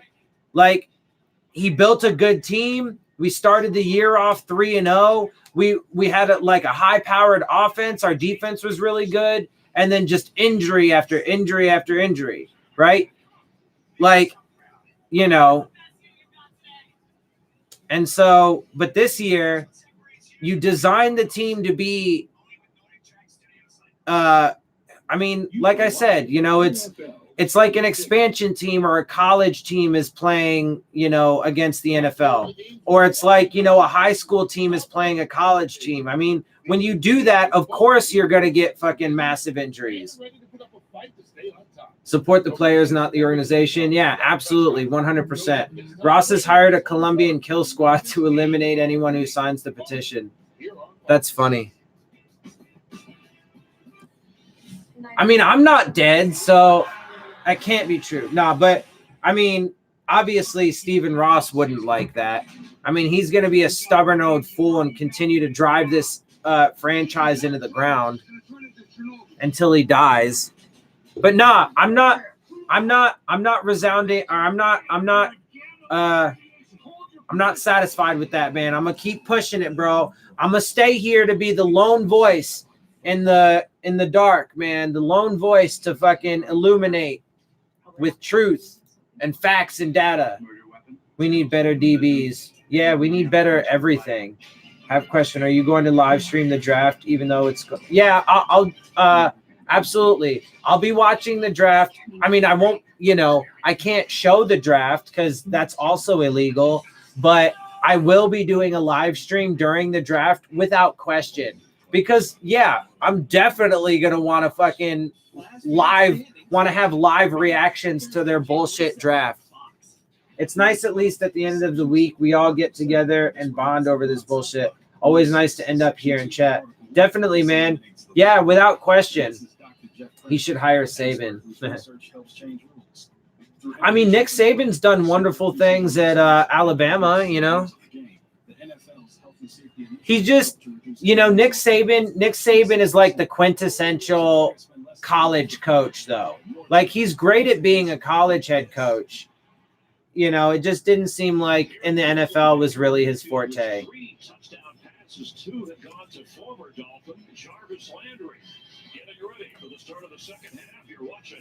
Well, I think you can officially say that Jarvis Landry's quote-unquote revenge game, because that was a big topic going into this game. I mean, personally, I didn't really care about it, but I mean, just to bring it up real fast, you could say that he is having a very successful revenge game so far. I mean, he's got 2 touchdowns, so. And his Browns are up 28-0, kicking the shit out of us right now. So I think that's pretty fair to say.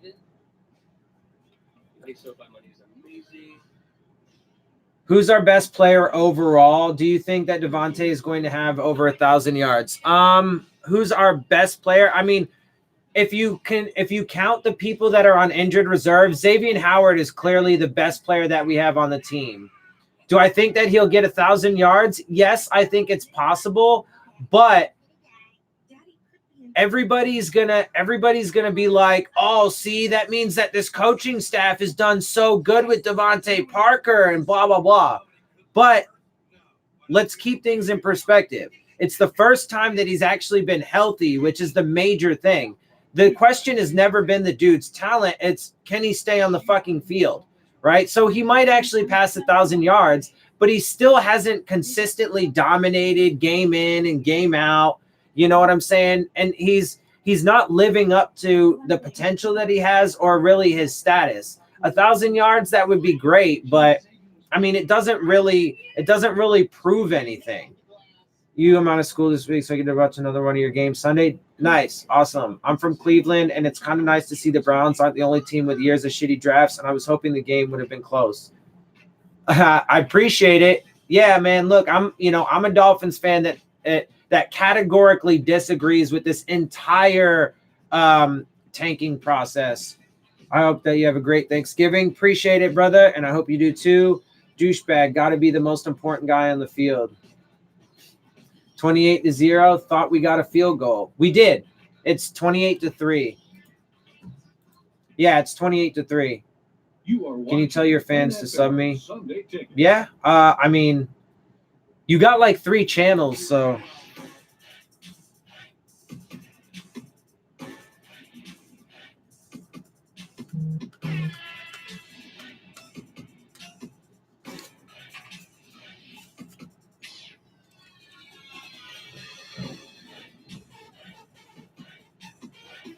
Hi, baby.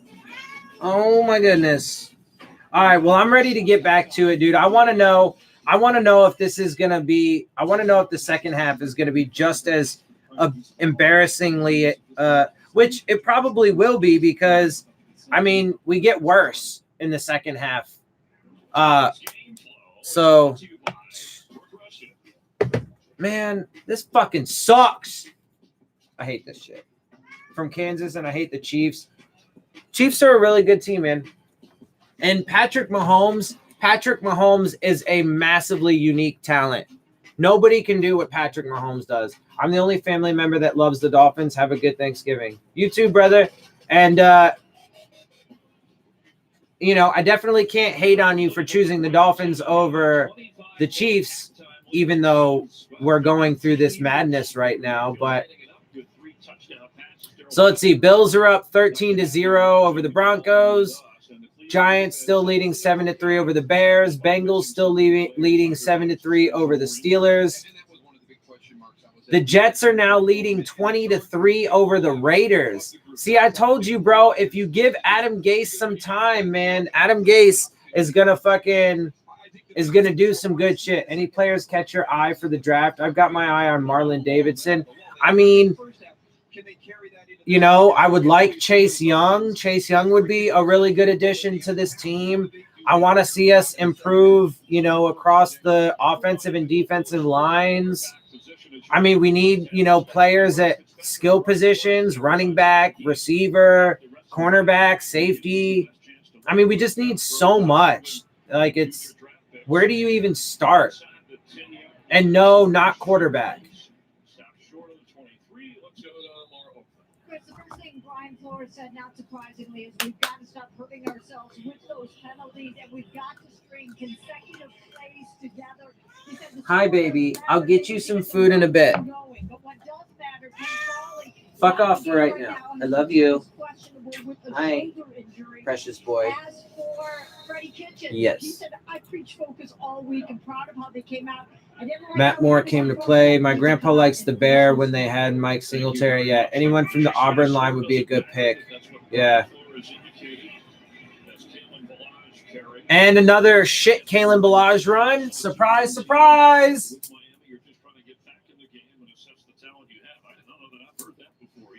Well, I think don't look at the scoreboard. Don't look at it that we're 25 points down. Just come out and start to play your game of football and take it one play at a time. Kind of what Baker Mayfield challenged. 2nd and 6. The most important play. Well, he got 4 yards. That was like one of Kalen Ballage's better runs, to be fair. Yep. Now it's 3rd and 6 on the incomplete pass. Why Ballage? He sucks balls. Look, so again, though, to be fair to Ballage, I actually don't think that Ballage sucks. I just think that Ballage is situational, right? Like, so maybe short yardage, maybe some goal line stuff, right? But that's really about it. And he needs to be used in a system where, one, he needs to have an offensive line in front of him. But I actually think he's the kind of back that, like, you know, you need to have in like a rotation, right? So I actually like having a couple different backs that I use for different reasons. Oh no, Gesicki is hurt. Gesicki got rolled up on and now he's hurt. He looks like he's all right though. Looks like he's limping that off. The medical staff trainer checking on him. But we're gonna punt though. So that was fucking. Did we give up on Gaskin or something? Yeah, I mean Gaskin hasn't done anything either though. You know, the few touches that he has, he didn't do anything either. So the only running back that we have that's left that's done anything anything good is Patrick Laird. But they absolutely refuse to use him. Yeah, no, I think Ballage is just a very specific situational kind of running back, and he also, you know, he needs an offensive line. He needs help, man. God damn it.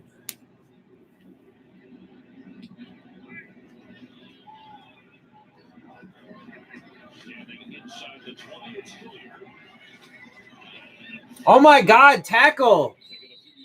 Our best player is Jason Sanders. Yeah, that's unfortunate. Not too late to go back and get Walton. Yeah, I mean, it's technically not too late. Fuck, man. This sucks. Now that he's back in the fold, he's become a huge part of that. You saw the production from Jarvis Landry and Odell Beckham Jr., but Baker Mayfield, 16 out of 18. That is a really nice first half for Baker Mayfield. Just under 200 yards in the air. All right, man. Come on. Nick Chubb with a decent run. Picked up like 5 or 6 on first down. Still 28-3 Browns. When you have a good quarterback, you can go 3rd or 4th round and development way. When you don't have a decade, you have to shoot for that franchise draft pick. Yeah, I mean, you know me, Thomas. I would never, ever, I don't care what the circumstances, I would never take a quarterback in round 1 or 2.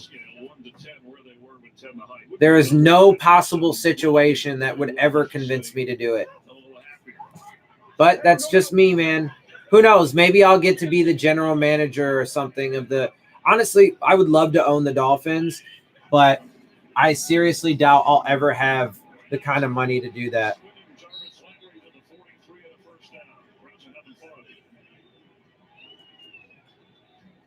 Well, I mean, they're kicking the shit out of us and continue to do so. Jarvis Landry at the top of your screen, just running a slant in behind right there. Look at that little window that Baker Mayfield fits it in right in front of the linebacker, Jerome Baker. Fuck me, man. Landry, who went to 3 Pro Bowls as a member of the Dolphins, kind of thought he'd spent his entire career there. It was an excellent acquisition. Fuck. Should we get Tua or Herbert? Oh, nice. We got an interception, but it was a deflection though. Odell Beckham just couldn't bring it in. So let's relax because it wasn't anything spectacular by the Dolphins defense. Actually, to be fair though, that was actually more because Baker Mayfield just put the ball too far behind OBJ.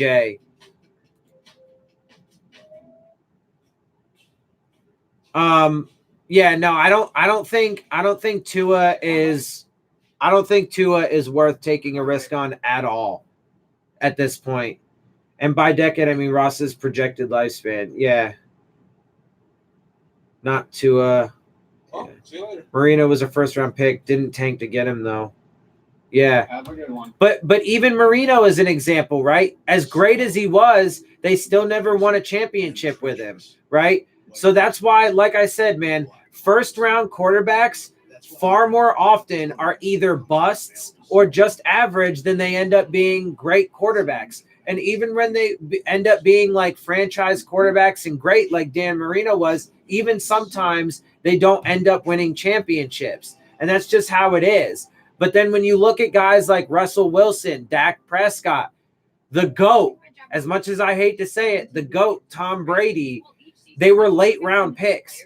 There is no evidence to suggest that you have to take a quarterback in round 2. There just isn't. Like, it's just factually inaccurate. So, I mean, like, I would never, ever, ever take a quarterback in round 1 or 2. I would take a quarterback every year in round 3 or later. Hell, Stafford is a franchise, but can't do shit in the playoffs. Yeah. This is the Google Home Mini. Or look at Andrew Luck. Andrew Luck was the franchise quarterback, and then he hung it up, right? Like, because he couldn't take it anymore. And I mean, that's not like a slight on him. Like, I totally understand. And if he felt that it was time to hang it up, then good for him. And, I want him to be happy and healthy, right? But then you look at Ryan Tannehill, right? They call Ryan Tannehill injury prone, but he just had one unfortunate injury, couldn't control it. Calais Campbell's helmet hit his knee, and it just is what it was. But he was an Iron Man up to that. He's been an Iron Man, and he hasn't had any injuries after, right? But Andrew Luck had a bunch of injuries, and then he couldn't tough it out mentally. Whereas Ryan Tannehill consistently shows to be mentally steel. That dude's fucking – dude, Ryan Tannehill is as tough as they come, bro. With the hits that he's taken and stuck in the pocket and still made throws, Ryan Tannehill's a beast, bro. I honestly think Ryan Tannehill is better than just a great quarterback. I think he is actually bordering on elite, and if he would actually have been given, like, a good supporting cast with support from his coaching staff, I think he would have proven that. But Preston Williams needs a quarterback. We should get Cam Newton. Nah, I don't want anything to do with Cam Newton either. I would take Colin Kaepernick in a heartbeat, though. Blow for Burrow. Cam Newton is a liability. Yeah, not a line to protect him. What was that? Alan Hearns just like fucking nosedived right into the ground. Like, I know he went to go catch the ball and he kind of had to lay out like a little bit for it, but like he looked like a suicide bomber, just fucking. It was just so strange looking. Without Miles Garrett, without Ogunjobi, what are they going to do here in a critical situation here at the start of the second half? And it looks like the Wildcat with Kalen Balazs. So it's 3rd and 3, Wildcat play, and Kalen Balazs barely got the first down. He almost got stuffed. And it depends on the spot, really. But it looked like a first down. And I think that's important. If you are going to run Wildcat, then you have to have... That barely worked. But see, that's the thing, though. The only time Kalen Balazs has had success was in, like, short yardage and goal line. That's it. I mean, it's pretty obvious, bro. But see, like, Brian Flores will get far more credit than he deserves for that. Oh, look, man, look at that Wildcat play on 3rd and 3.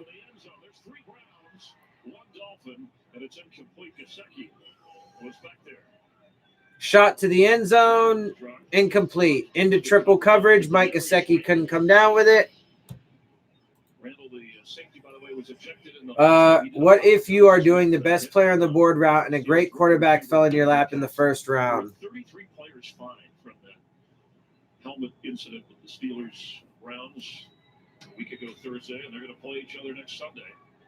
I mean, the problem with that question, Thomas, is how do you determine that they're great when they haven't actually played in the NFL yet, right? Like, I mean, sure, you can say what you want about their college career. Nah, he was down. You could say what you want about their college career, but you never know. And anything could happen, right? Like they could have an injury that ends their career, right? So, like, it's hard to say, if a great quarterback fell into your lap, would you take him, right? Like, that's part of why I'm saying I don't advocate for ever taking one in round 1 or 2, because, like, you could say, what if Patrick Mahomes fell into your lap?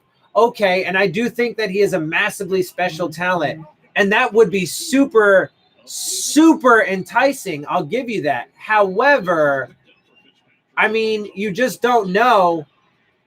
You just don't actually know until he's done anything. But again, though, Patrick Mahomes, for as special as he is, he does have a good coaching staff and a good team around him. And he did get to sit in his rookie season behind Alex Smith. So, Starting to develop a little bit of chemistry. And Ryan Fitzpatrick will say that they have conversation. He and Devontae Parker, he wants to learn, he wants to improve. That's where the football is going to go right now for the Miami Dolphins. And well, we're moving the ball a little bit, so that's fun. Look, we're actually in the red zone. Hell yeah. Come on. Nice. Gesicki, right? Yeah. Touchdown, baby. All right. Fitzy, calm down a little bit, though, bro. You mentioned Joe Schobert down the middle of the field on the couple plays ago. Motherfucker pretending, or motherfucker acting like it's a Super Bowl win or something. Nah. You can be excited, brother. It was a touchdown. Sometimes you got to roll the dice. Yeah, I mean, honestly, Patrick Mahomes is probably the only quarterback that would, like, literally give me pause and make me think about it. And he might have been enough to convince me to do it. But it also depends, though. It also depends on what the situation is like, for us at the time. It's like they keep the good players out on purpose. Isaiah Prince played well and never made it back on the field, like we see from Laird now. Yeah, absolutely. And if you also notice, Shaq Calhoun is our starting right guard today. But there were a couple games where Shaq Calhoun was just randomly out of nowhere inactive. Why?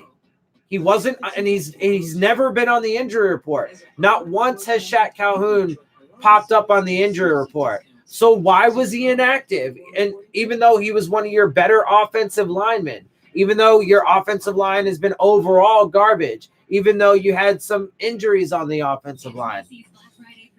So, I mean, like, yeah, bro, there's tons of evidence. The coaching staff is clearly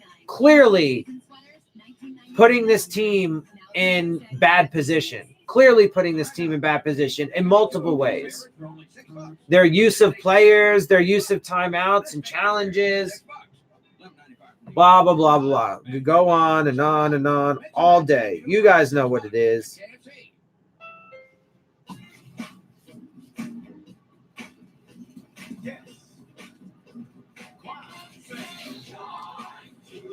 Anyways.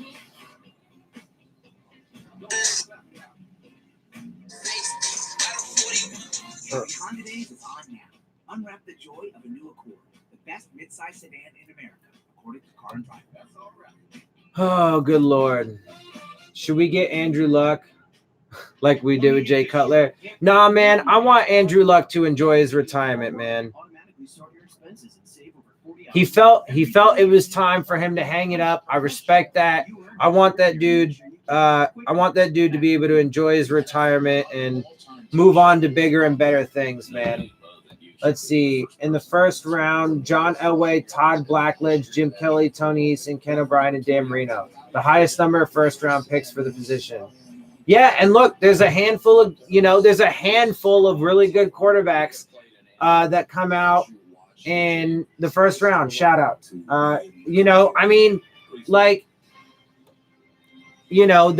There are some, but there's far more that, are busts or average or what have you, right? Way more than there are superstars. And there are just as many, quarterbacks in later rounds that are superstars or whatever. Again, the greatest of all time is a late round pick. That's all you need to say. They are using this year as an evaluation year, not trying to win.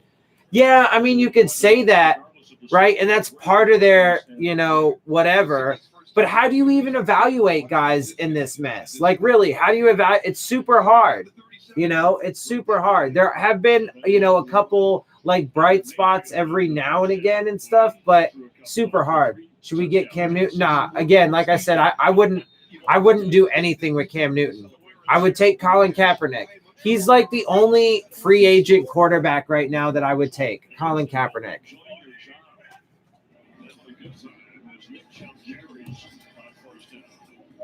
Let's see. Bills are leading the Broncos 13-3. Bears have taken the lead over the Giants 13-7. The Steelers have taken the lead 10-7 over the Bengals. That's what's up. The Jets are now beating the fucking Raiders 27-3. I told you, bro. And Adam Gase, I do trust. Blackledge equals busy. And Adam Gase, I do trust. Look, he's got them Jets playing hard, man, and doing some shit. And the Raiders are a good team, bruh. The Raiders are a good team this year, and they're fucking kicking the shit out of them. Chubb is just running all over us.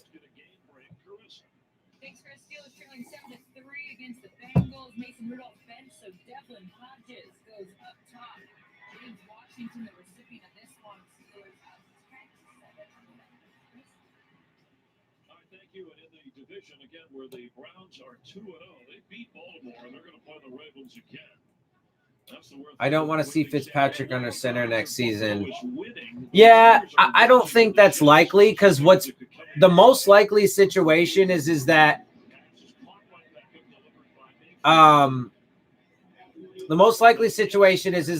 they're going to draft a quarterback high in the first round, and then they're going to throw him into the fire behind an offensive line that is woefully inadequate.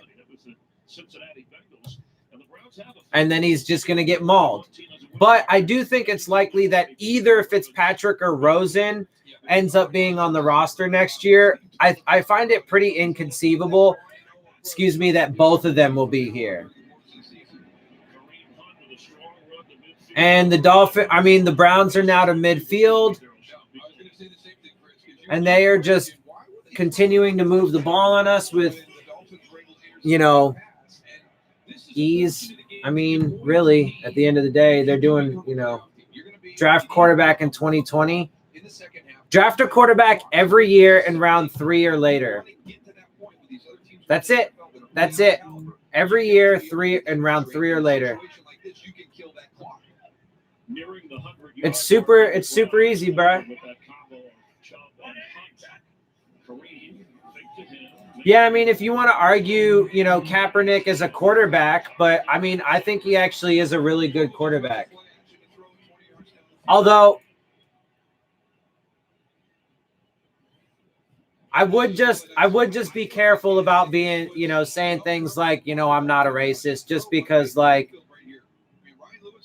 I mean, unfortunately, a lot of times you see people like who are racists will be like, oh, I'm not a racist, or I'll be, I got a black friend, stuff like that. So just be careful with that because some people will look at that and be like, so what the fuck does that mean?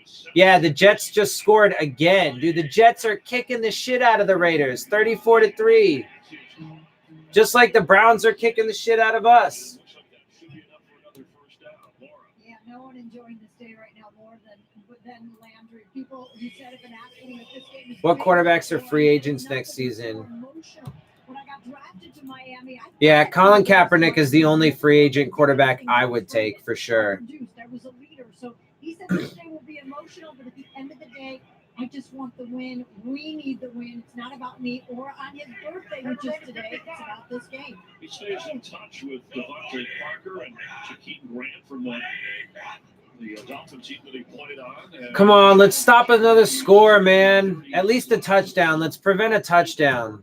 You made the point, Daryl, about the two running backs. I mean, Kareem Hunt and Chubb blocking for each other, and the coach, Freddie Kitchens, said they were very unselfish. You were a fullback. We sacrificed much for the great Emmitt Smith and Troy Aikman, that Cowboy team. So you could relate to the mentality of one role. I mean, And hopefully we can score more than 10 points. I don't want our average to go down again. Although technically, if we scored 13 points, that actually would lower our average because we're at 13.9, I think, right now.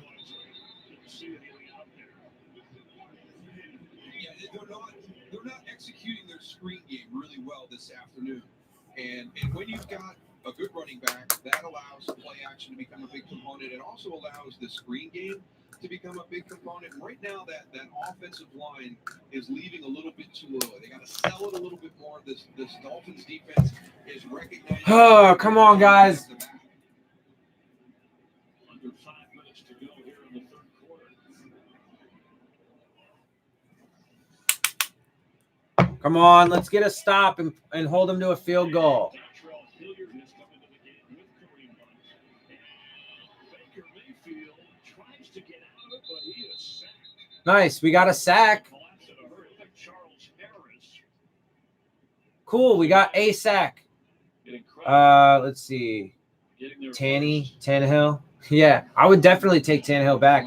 I want Colin Kaepernick, but I think he's going to cause a lot of ruckus and people won't like the team that much anymore. See, that's the thing though, is that's a popular narrative by mainstream media.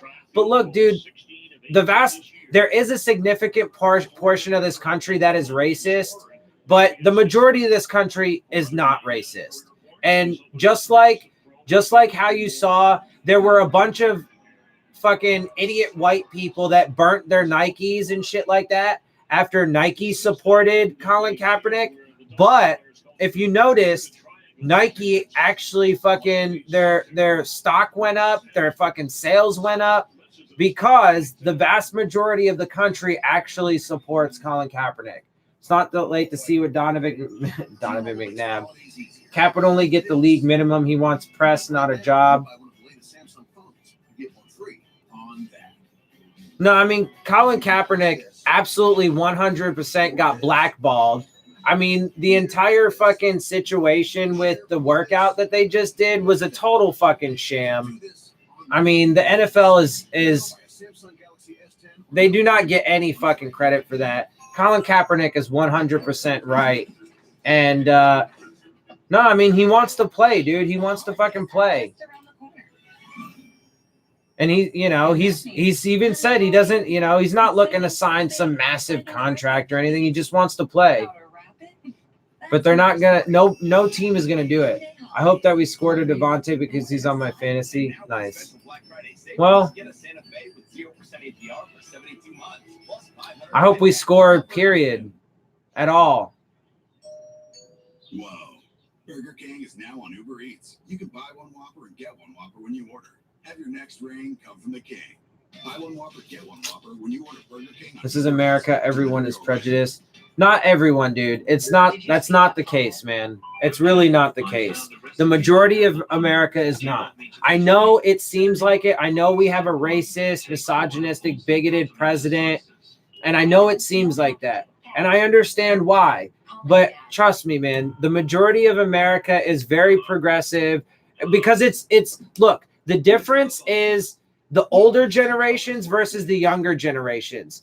The millennials and younger are massively progressive, massively open-minded, you know, all of that stuff. It's the older generations that are overwhelmingly holding us back because of their, you know, they're stuck in the past with their antiquated fucking views and shit like that. And it's just, you know, I'm telling you, the majority of Americans are not racist and whatever. How does lobbing a few balls qualify as a workout? Well, I mean, you know, it was a pro day style workout. I mean, that's the best he can hope for right now. So how many more touchdowns until we're tied? Well, I mean, we're still down by 3 scores, so there's that. Wow, Patrick Laird's actually in the game. Fitzpatrick got hit, barely got it off, incomplete pass, 2nd and 10. Fitzpatrick has had 199 career touchdown passes. Bounced around with a number of different teams. Still looking for that first postseason appearance. But on the ground floor of rebuilding in Miami. And the quarterback the rest of the way, according to their coach, Brian Flores, he's the guy. He gives us the best chance. He likes his leadership. That's such a joke, bro. Brian Flores doesn't give us any chance.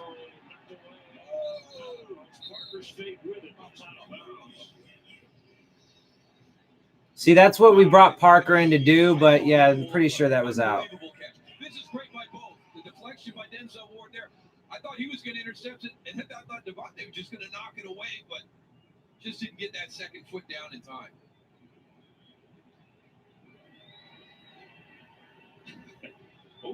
I don't know. That was close. He should challenge that. Brian Flores should challenge that play. Challenge it, Flores. Is he going to do it? No. Come on. Really? Of course not. He absolutely should have challenged that.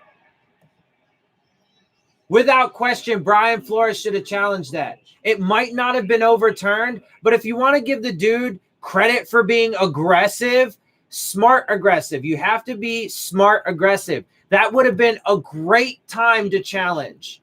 A great time to challenge because that potentially could have gotten overturned. And Albert Wilson's now hurt.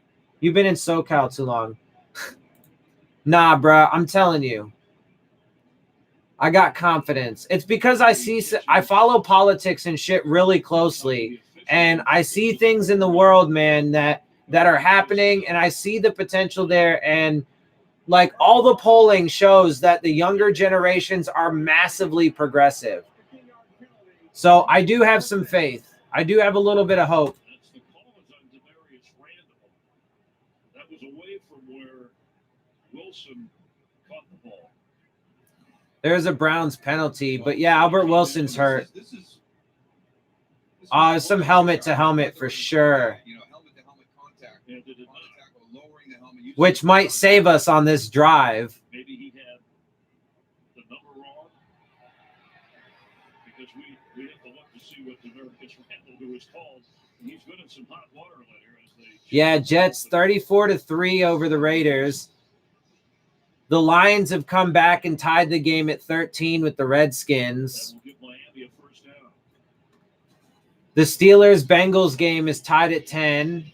Yeah, from what our cameras. The Bears are now beating the Giants 19-7, and the Bills are winning over the Broncos 13-3. So he may have met number 51, our referee Brad Rogers. That's what we'll assume. But the bottom line is another personal foul, and it's the second most in the NFL called. Yeah, but so the Dolphins get saved on this drive. We should be punting right now, but we got saved by a personal foul penalty, which it was a good call. It was definitely helmet to helmet, but we got saved. And then incomplete pass on first down.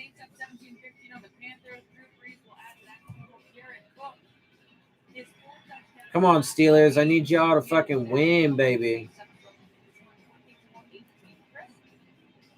Close game there. Close game in Cincinnati. The Steelers and the Bengals are tied at 10. Make my sister happy. Buffalo is winning 13-3 at home against Denver, and the Raiders are losing to the Jets. These all part of the AFC playoff discussion. Come on, guys. Let's get some more points. Nice.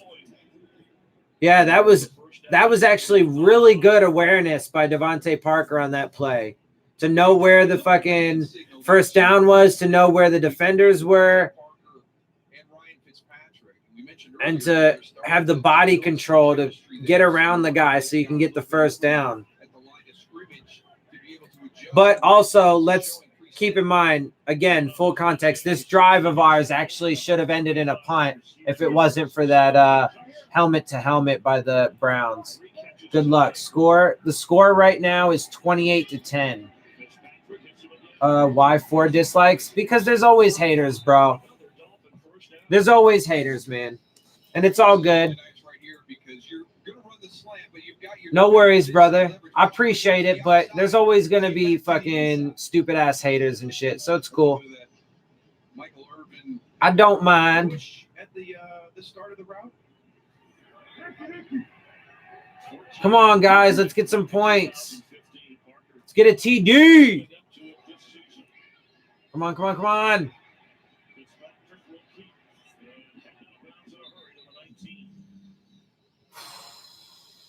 And let's just go back and take a look at this second half for the Cleveland Browns and that lull, that troublesome point that this whole team has talked about. And you come out and you have the turnover in your first offensive possession. That leads to Miami's first third quarter touchdown of the season. You put a nice drive together, maybe put that behind you, and you miss the field goal. You've got an opportunity to get off the field as a defense. Why I love the Dolphins so much is because the fans and the players never give up, even though we're losing by, yeah.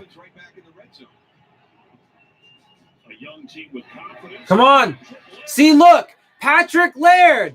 You gave him the ball, and he actually did something. Surprise! The first fucking time they use him.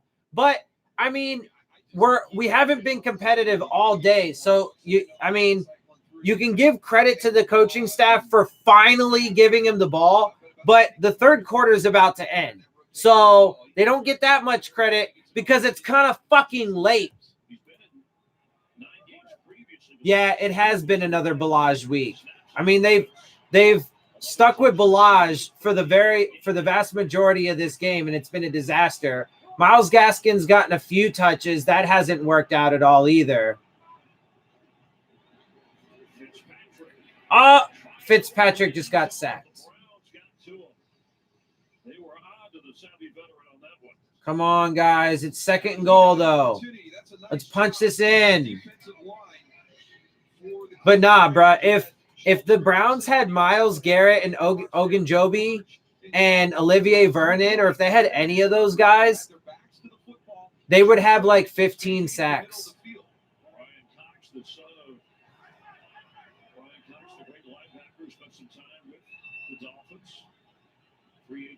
Come on, guys. Punch this in. Nope. Drop pass. But that was Patrick Laird. Dropped the ball. And that's kind of where he's earned his opportunity. He has good hands coming out of the backfield, so just a lack of concentration, a little bit of a tip at the line of scrimmage, so it's not coming in a spiral. Yeah, there was a little bit of a tip at the line of scrimmage, to be fair to him. He did need to squeeze it, though. He got his hands on it, so he should have squeezed it. But come on, man. Yeah, I absolutely am an okay boomer. I mean, there are some good boomers, to be fair, but no, because I'm fuck that bullshit. Come on. Yeah, Fitzy, there you go. Yeah, because it's the older generations that put us in this position to begin with, and then they want to blame us and say that we're just crying about it. Nah, fuck that bullshit. You guys gave us this fucking world. You guys destroyed this fucking planet. Not you, I'm saying, but the boomers and the older generations, they destroyed it. They fucking, we have inherited this, and then they want to tell us that we're just fucking crying and shit. Nah, fuck that bullshit. That's fucking ludicrous. And then on top of that, then they want to be like, oh, well, now it's your problem. Now it's your fight. Nah, fuck you. That's some fucking bullshit. That's total fucking bullshit. And we are not going to sit down and fucking accept that shit either. Let Fitzpatrick scramble for the touchdown. Dolphins fans never give up. Yeah, Fitzy got the fucking TD, man, running for his life, but he got it. Can you come clean this screen for me? I'm making it. I think I'm just spreading it around. I'm still like I'm not totally convinced though that he's gonna make it through the rest of the season. He is pretty banged up. I mean, he's looking all right today, but he's got a shoulder injury, like a right forearm injury, and he is taking hits every game. So, I mean, hopefully he can stay, hang in there and stay tough. But critical possession for Baker Mayfield in this Browns offense right now, because 28-0 has become 28-17, and that guy right there, I have seen this script before when he has come into the game. And it looks like the opposition has everything in control, and he gets his team back. yeah, Fitzy's doing all right, man. He's definite. Him and these other guys are oh, nice. There we go. Okay, Van Ginkel did something. Yeah, that was a great special teams play by Van Ginkel. So, okay, he did something and he came back. Congratulations. Hey, we only have them 1 sack instead of 8. Yeah, no, that's good. But, again, full context, Myles Garrett, Ogunjobi, Olivier Vernon, none of those guys are in the game. So we did catch a break there. Their pass rush definitely got depleted before this game. Forget Allstate. Where good drivers save 40% for avoiding mayhem, like me. We elected Nunes. Yeah, Nunes. Look, man, I'll tell you, the Democratic Party as a whole is not really much better than the Republican Party. The Republican Party is, absolutely abhorrent and disgraceful. They don't care about the rule of law. They don't care about, human rights. They don't care about American citizens. They're racists and bigots. And they're massively corrupt. That's the Republican Party. The politicians I'm speaking of specifically, right? There are good conservatives. There are definitely good conservatives out there, and I've had conversations with some. But the politicians, that's the Republican Party as far as politicians. The Democratic Party, though, on the other hand, is not much better.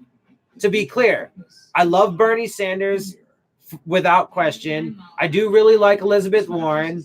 There are some good young Democrats in office right now, like AOC and Rashida Tlaib and Ilhan Omar and Ayanna Pressley. Ro Khanna's great. Like, there's some in there now.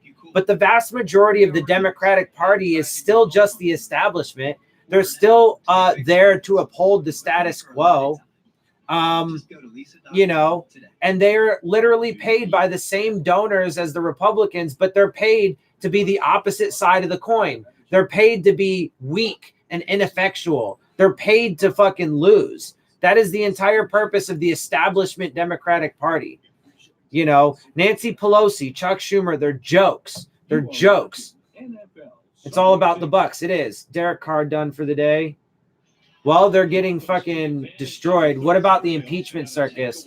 Well, I totally agree with it. I think it should have happened a lot sooner, and I think they need to fucking get to it. Donald Trump is clearly a massive criminal. Him and everybody who is aiding and abetting him, which includes the entire Republican Party and includes a lot of top leadership in the Democratic Party, like Nancy Pelosi, all need to be fucking held accountable and need to go to fucking prison for the things that they've fucking done. They need to be fucking held accountable. AOC, yeah, she's the shit, man. I love her. Maybe the Browns shouldn't have tried killing Mason. Throw it. Yeah. Yeah, no, absolutely. Like I said, Myles Garrett was totally wrong for what he did. Totally wrong for what he did. However, after I learned that Mason Rudolph happens to be a MAGA guy and a Donald Trump supporter, it does not surprise me at all, or would not surprise me if he did use a racial slur prior to that exchange. That's what Myles Garrett said. Myles Garrett said, he was like, hey, look, I was wrong for what I did, but that motherfucker said some kind of racial slur. And I believe it if he's a Donald Trump supporter. If he's a MAGA guy, I totally believe it. Sort of like the 2019 Finns paid to lose. Yeah, absolutely. Totally correct. You're definitely Californian, but you're my American brother. Yeah, but I was born in New York. I was born in upstate New York. I grew up in Virginia. I've lived all over, man. I've lived in Pennsylvania. I lived in Indiana for a little bit. I was in Chicago for a few months when I was in boot camp for the Navy. I lived in Connecticut for about a year. I mean, I've lived all over, bro. I've seen a lot. I've experienced a lot. I have my views on the world because of my experiences and stuff. And I choose to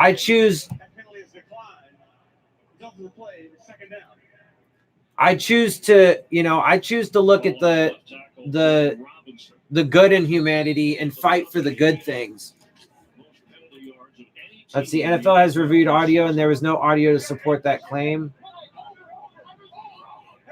I'm not sure what claim you're talking about. Mason Rudolph is a duckweed. He sucks. He got benched. Yeah, I mean, it doesn't seem to me like Mason Rudolph is proving to be, at the very least, he doesn't seem to be proving that he's ready to take over the reins from Ben Roethlisberger. And, I think that he's giving the Steelers, some things to think about as far as what they want to do for the future overall. But I think that they will be fine because they will get, at least for the immediate future, because they will get Ben Roethlisberger back next year. So next year they'll be fine. Navy boot camp in San Diego here. I mean, yeah, I went to Chicago for it. At the time that I was thanks, man. I appreciate it. That Rudolph used a racial slur. Oh, well, that doesn't mean anything. I mean, just because they didn't have audio of it doesn't mean that he didn't say it. I mean, there's no kind of guarantee that they would get that. He absolutely could have said something. But either way, I mean, it doesn't really matter. It's not my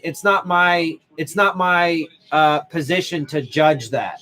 I mean, I can definitely say unequivocally that, his reaction in that case, regardless, his actions were not, Myles Garrett should not have done what he did. But, it would be a little bit more understandable if a racial slur was used, and I wouldn't be surprised knowing that he supports Donald Trump. That's all I'm saying. I'm not saying he did for sure or anything like that. I don't know. So, and it's not my place to say, really. Great Lakes, yeah, that's where I was. I was stationed in Norfolk, Virginia. I was on a submarine, though. Apparently, there's really good audio. I don't know. I haven't heard any, so.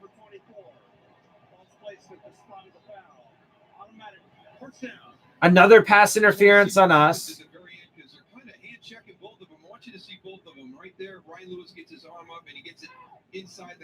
Yeah, no, that's definitely a clear pass interference. Definitely pass interference. He grabbed him by his collar. He was already holding on to him. Before the collar grab, I'd say, okay, it could be just some hand fighting. But then when you grab him by the collar, man, you can't do that. A school, Great Lakes. Yeah. I went to boot camp in Chicago, and I went to Groton, Connecticut for school because I was a submariner. So I had to go to submarine school and I was an electronics technician, and I went. That's where my A school was. SSBN 616 USS Lafayette.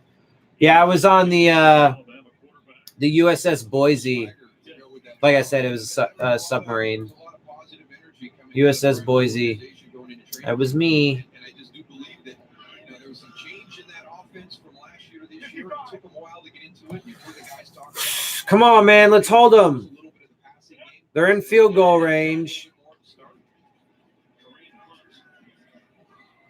Come on, man. Y'all should have had him fucking at the line of scrimmage.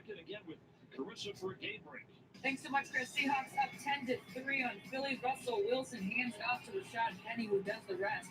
Career-long 58-yard score. Seahawks lead this one 17-3.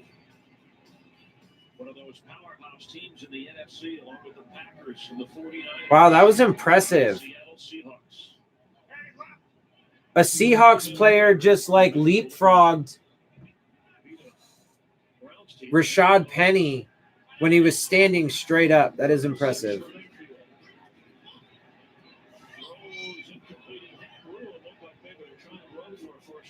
Third. All right, so 4th down, 4th and 6. So we got to stop. So they'll probably kick a field goal. So Albert Wilson is out with a rib injury. So the Jets are still crushing the Raiders 34-3. The Lions have now taken the lead over the Redskins 16-13. It's still 10-10 Steelers and Bengals. Steelers have the ball. The Bears are beating the Giants 19-7. The Browns did just get a field goal, so it's now 31-17. So now we are still allowing teams to average, or we are still averaging 30 points or more per game given up. Electronics, eavesdropping, or countermeasures? Well, so I mean, I'm sure you understand like the basic tenets of what submarines do. So that probably partially answers your question. However, I was an electronics technician, and what I would do generally deals with communications. So like, the messaging and stuff like that. Like I had to have a top secret clearance because we dealt with like crypto and stuff like that. I dealt with messaging, but we also, one of our watch stations was, to, identify, potential threats based off of, their signatures, I do got to be careful about the things that I say. And especially since this is a live stream, this actually is going out to the world. So I got to be careful about the things that I say. But,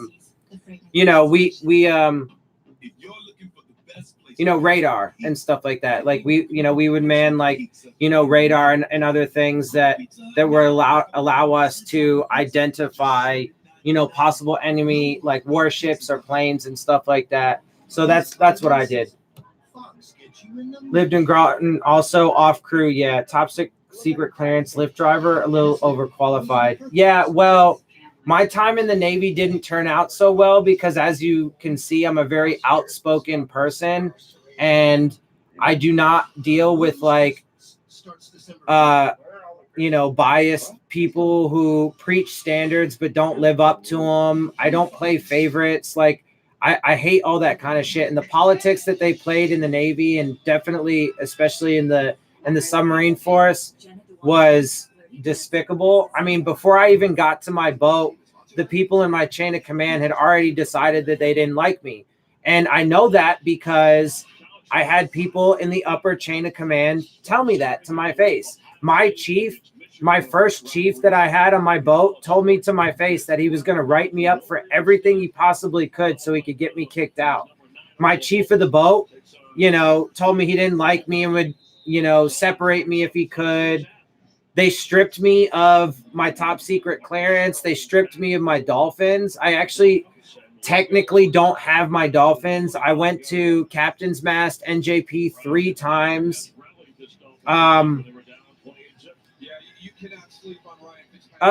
Yeah, I mean, you could say that I don't do well with authority figures, but it depends. There definitely has to be more context with it, because I don't mind like taking orders or being directed. Like, that's not really something I have an issue with. I just like, if you're going to preach standards, then you need to uphold the standards for everybody. And I mean, you know, they clearly fucking didn't have standards that were meant for everybody. I mean, they violated them. They would tell us that we couldn't do things, and then they would do it. So, you know, I don't fuck with that. Greedy Williams on the coverage, the rookie from LSU. So it looks like there's going to be a pass interference on Greedy Williams. I would say that's fair. Defense, number 26. Ball's placed at the spot of the foul. Yeah, because see, he was holding Parker that entire time. Definitely past 5 yards. Parker and Ryan Fitzpatrick, that back shoulder fade is going to be one of those throws that you build that. That was a good penalty for sure on the Browns. The position of the defender at the time of the Can we get some more points, man? Can we break 20? I mean, they're trying, man. Patrick Laird gets a few yards. You know, we have all bought into our playoff starts now. That was one of the themes that, along with the hyper focus that Freddie Kitchens emphasized during Come on, baby. 10-day stretch, the mini bye. Hi, baby. What is it? Did you just wake up? Yeah. What? What is it? Hi.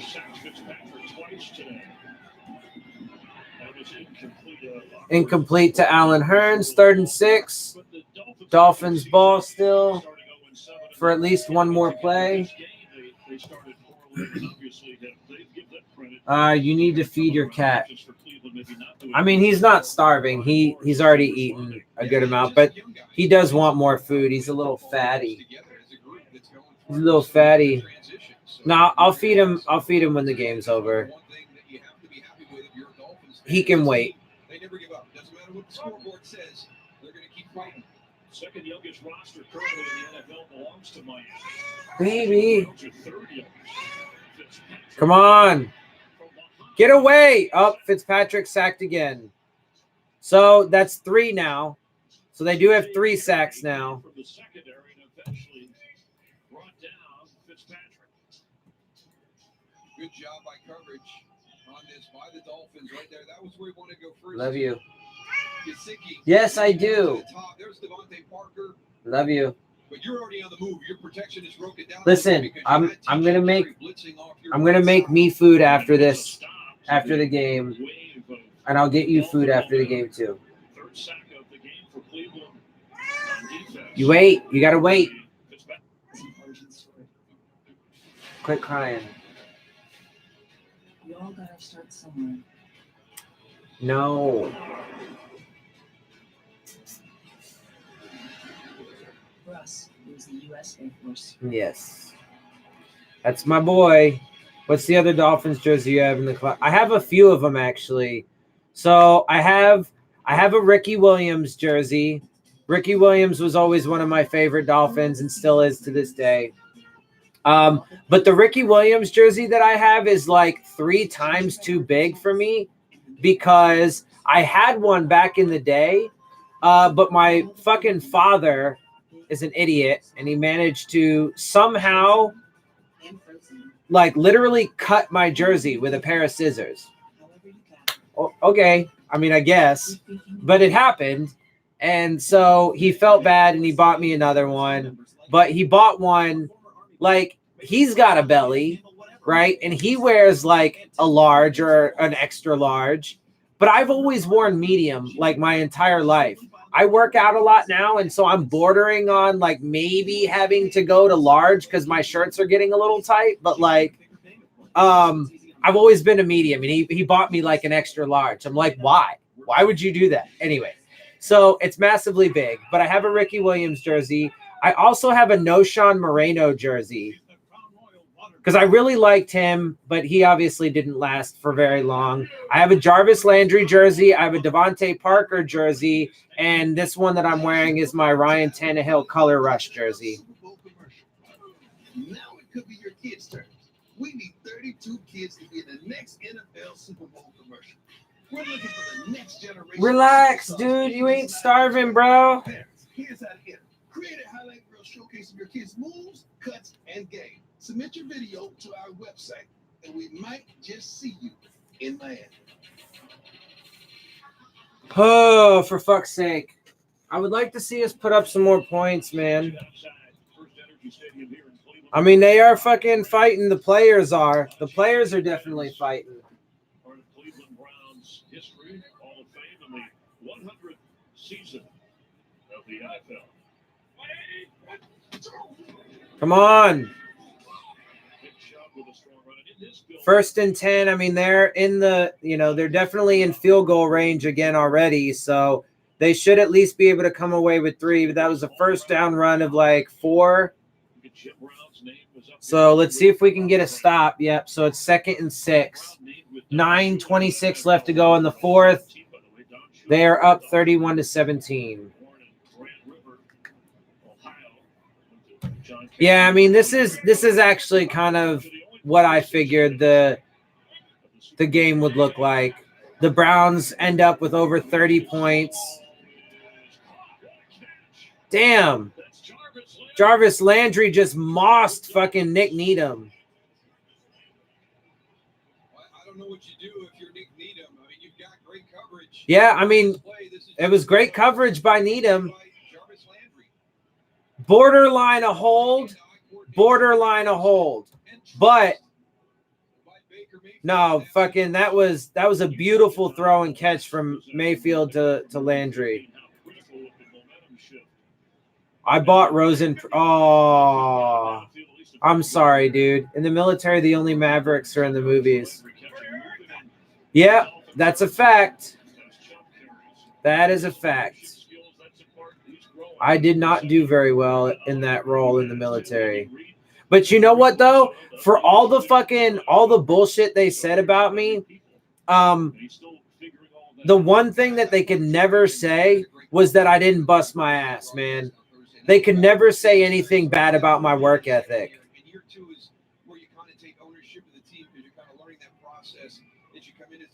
Like when I was qualifying for my Dolphins, my warfare insignia for submarines, I got massively ahead in my qualifications. I was crushing it.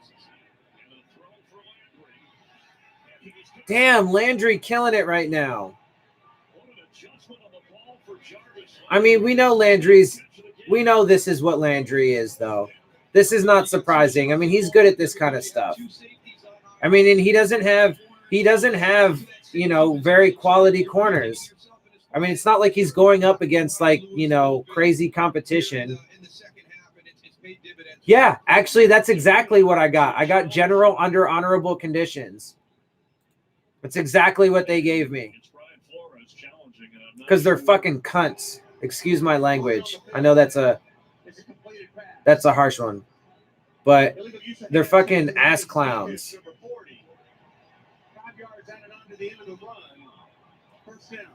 What?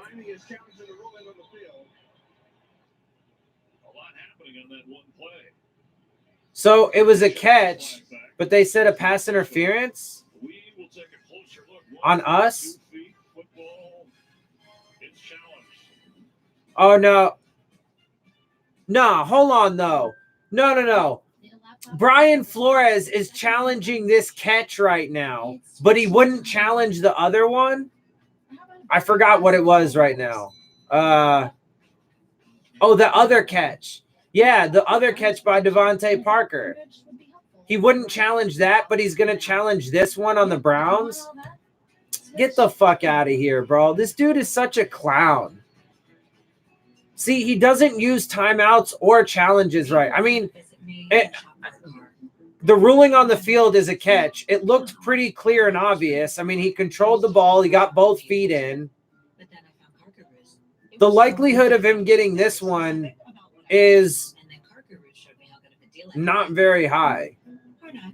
Once I saw the dealer had a 5-star rating. And I mean, to be fair, he might not have got the other one either, but that at least would have been a good one. It could have given it because it could have gotten overturned. It looked like it had a shot. Devontae Parker certainly controlled the ball, possessed the ball, and it looked like he got his feet in. So, I mean, he could have, but he just refused to challenge it. But their asshats have gold braid. Yeah, no, that is true. That is absolutely true. Ow. And because if they rule after this, after the review, if they're like, ruling on the field stands, especially if they confirm it, then he just looks like a fucking moron. If they overturn it, then I mean, really, he's just lucky because it's fucking clear. It looked pretty clear to me.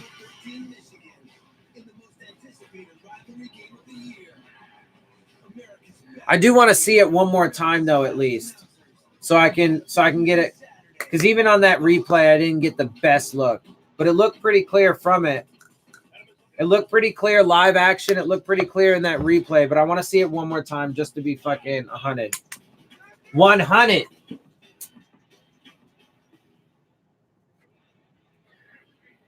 The Dolphins lose the challenge. They lose. Nope, we lost it. Yep, so call stand. See, dude, he's a fucking ass clown, bro. I'm so tired of people being like, people being like, oh, see, Brian Flores is aggressive. See, but he's a massive fucking failure in almost all of his aggressive attempts, except for like 2. There, I think, is what Brian Flores saw. A shove by Jarvis Landry. He never called a timeout before this year. Brian Flores. Yeah, I mean, he never even made it to coordinator. So he play called last year, but that was it. So the Steelers have taken the lead 13-10 over the Bengals. The Bills are leading 20-3.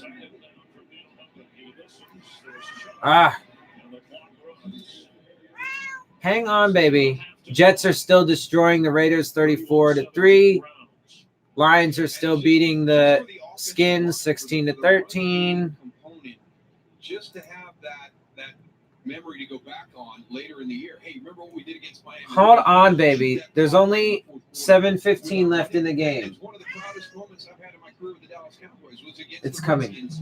And when they were undefeated, we went to RFK. We stayed on the field. How shortened was your tour? Flores needs some gold braid. How shortened was your tour? What do you mean? Like you on my boat? Like how short was my like my contract as far as like, because my contract was for 5 years and I actually ended up getting out of the Navy around like 4 years, 3 months ish. So there's that. I mean, I was supposed to be on my boat obviously longer than I was. I was only on my boat for like 1.5 years, right? 2 years ish, something like that. Field goal try from 26. All right, so another Browns field goal attempt, and it's good. 34-17. Yeah, I mean, we're not winning this game. There's 6:51 left in the game. There's no way that whatever. Did they cut you loose early? Yeah, they did. Turn on the lights. I mean, no matter which way you look at it, I mean, or, what you're looking at specifically. I mean, I left my boat early. I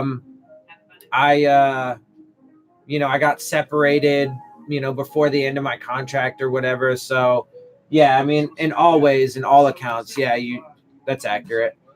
State Farm because Aaron doesn't know how to play it safe.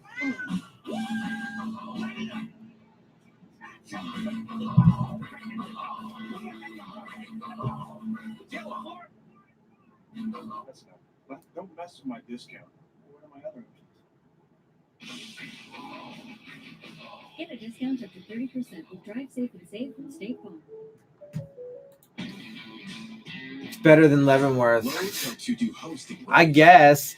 But, I mean, they fucked me over a lot because, you know, I lose a lot of my benefits. Like, I didn't get my schooling benefits and shit. And, like, you know. This was a crime of passion.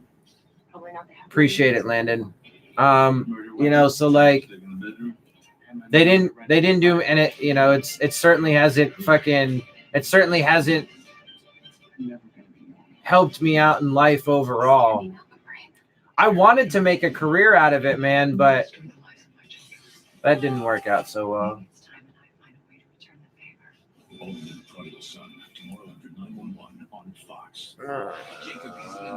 Come on, I'd like to fucking. Black Friday at Moisture One Pacific on Fox. Fox Sports Super 6 is giving you I'd like to hit 20 points at least. 250 grand a week. Every week. And even through the playoffs. Week 12 continues later today on CBS and Fox. Then tonight on NBC. I want to watch the Titans-Jags game, man. I might. I mean, I'll definitely at least start watching it because I'm going to make food after this, but I want to be Coast Guard. Well, make sure you make the right decision for you, whatever it is, man.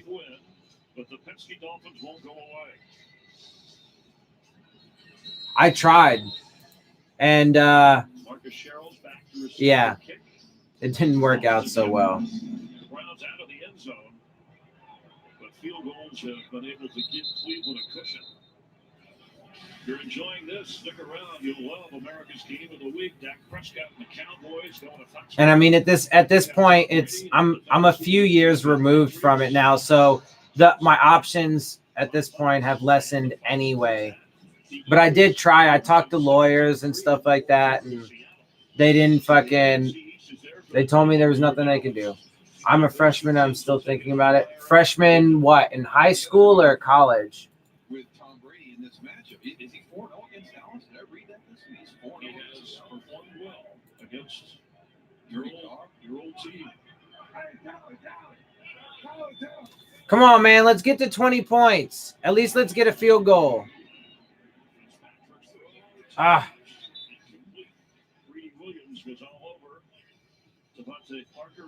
All right, 2nd and 10 from the Dolphins, 25, 6:47 left in the game.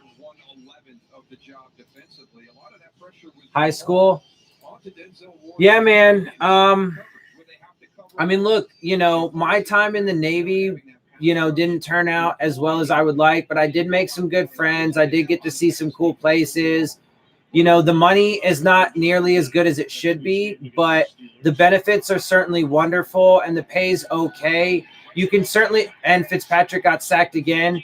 You can do all right in the military, man, and there's a lot of wonderful things about it, but, you know, you do got to be careful. I mean, one, America loves to go to war, so there's that to think about. And, yeah, I mean, that's the big thing, really, is America loves to go to war. But, I mean, just, you know, make sure you think about it thoroughly, you know, for sure. You know, definitely, if it's the right – I mean, I thought it was the right option for me at one point, right? So, you know, if you think it's the right option for you, then, you know, make sure you talk with people you trust, family, and if you do go to a recruit, and it's been picked.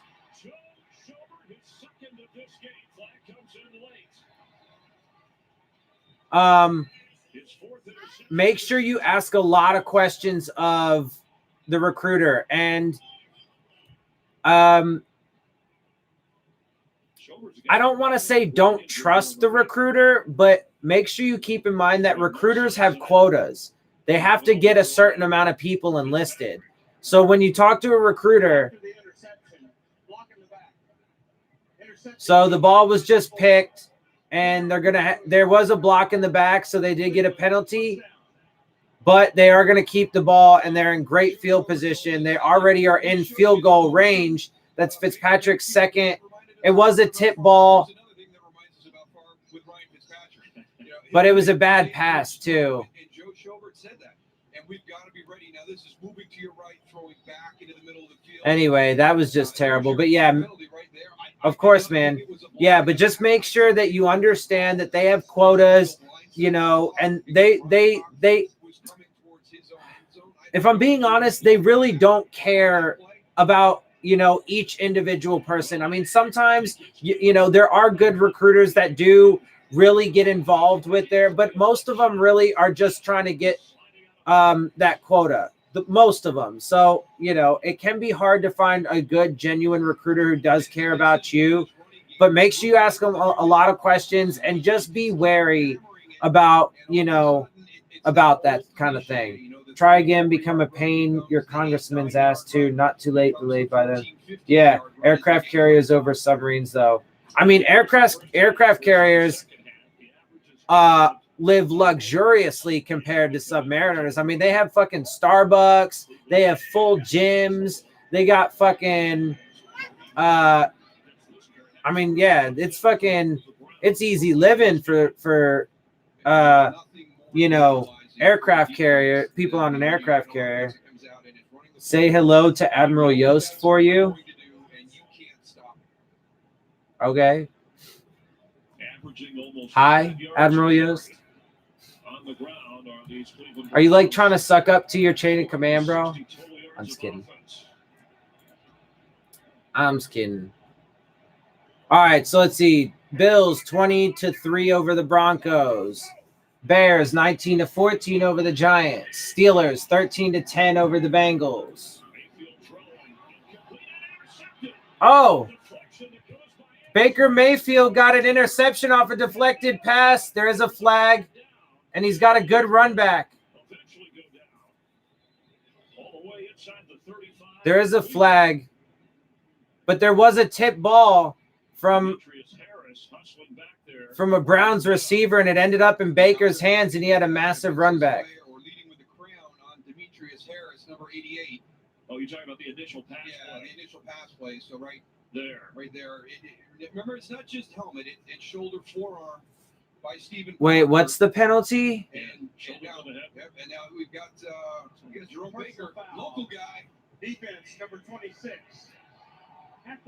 Oh, no, but there's a defensive penalty on us. Half the distance to the goal. It takes the interception away and gets them closer to the goal line with an automatic first down.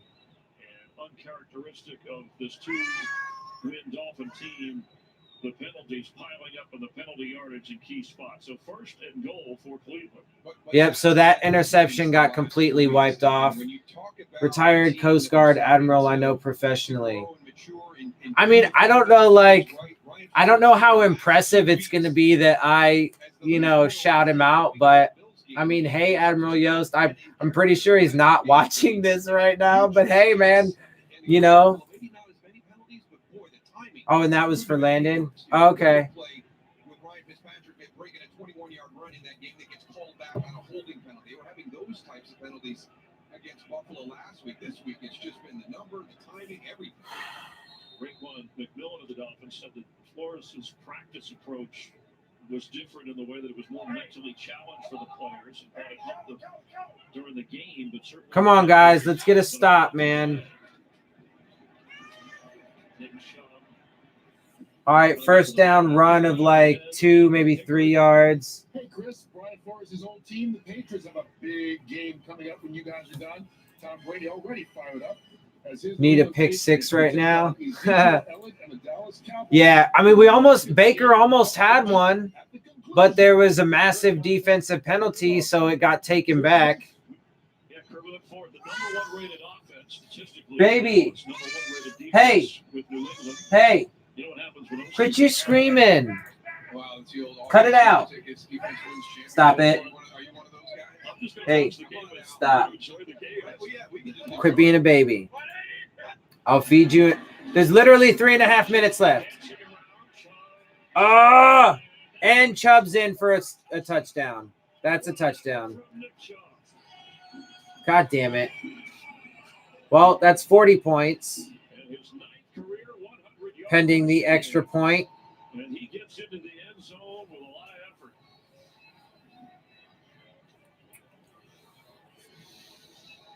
effort. Browns put up 40. Fucking idiots, man. That could have been a pick six. Yeah. I guess they're over that lull that Baker Mayfield talked about. No, that lull was still Need a here pick today. 60, yeah. I don't think Baker Mayfield is going to be really happy with it because it was still there throughout that third quarter when you Yeah. the score was a lot tighter than it appeared on the score. 41 to It didn't 17. feel like it was a spread as much as it said. Extra point is good. Damn, bruh. Looked initially like he was going to get stopped. That's the thing about Nick Chubb and Kareem Hunt here. You know, they are relentless. Frank Gore, by the way, has officially passed Barry Sanders and now moves into third all-time in career rushing yards. Again, a guy that we did not have to get rid of. I'm telling you, man, if Adam Gase was allowed to have another year here with the team that he had from last year and another draft under his belt, man, we could have been so dangerous, bro. We could have been so dangerous this year. One of the big things that was lost because of how that game ended was how well the Browns played in the trenches on both sides of that game. Now, Pittsburgh came into that game with everybody talking about their defense and everything that had gone on, leading up to that game. And the Cleveland Browns came out. I have to admit, Ryan Fitzpatrick's little celebration, the little whatever thing, it was pretty funny. Kat says the fucking outcome is not going to fucking change. I know. Hey, okay. I know.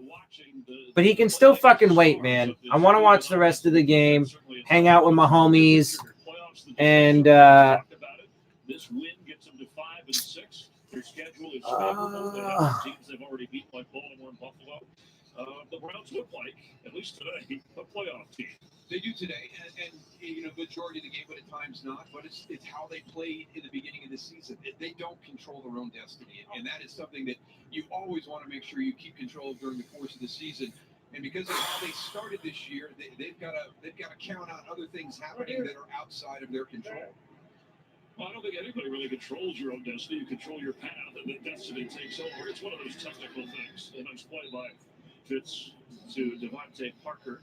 all right, well, it's coming down to 3 minutes. And why are we down a timeout right now? Does anybody know why we're down a timeout?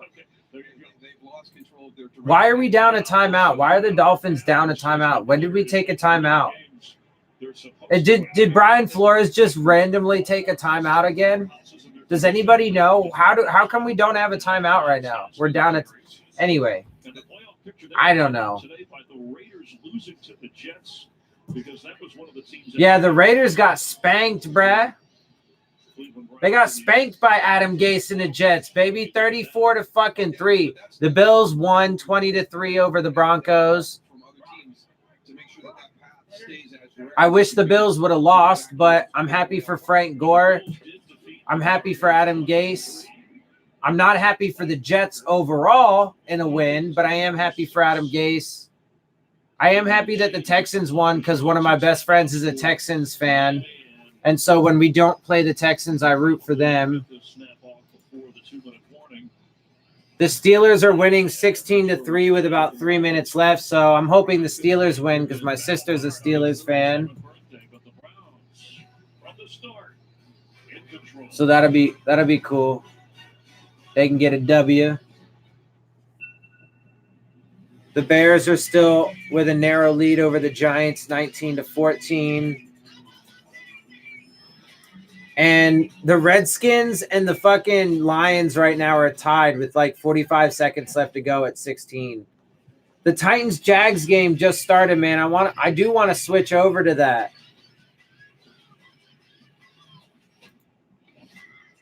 Timeouts are like checks. What good are they if you aren't forging someone else's? That's funny. No, but seriously, when did we call a timeout? I missed it. Like when? Why? For what? Don't do it, man. Dolphins are the best. No, I'm gonna stick it out. I'm gonna stick it out, but then I am gonna put on the Titans game because I want to watch Tannehill light up the fucking Jags. That's gonna be fun for me.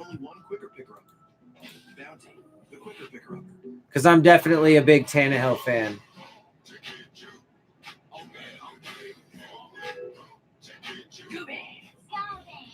Passing the torch. Dylan's doubleheader, yeah, man. Well, I gotta eat, man. I'm fucking starving, so I'm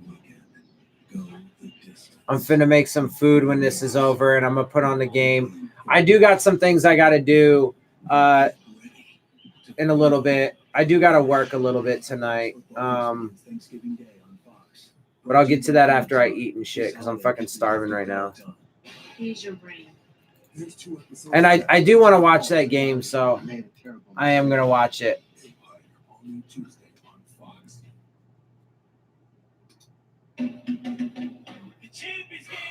So, I mean, I guess we just need to get this embarrassment over with.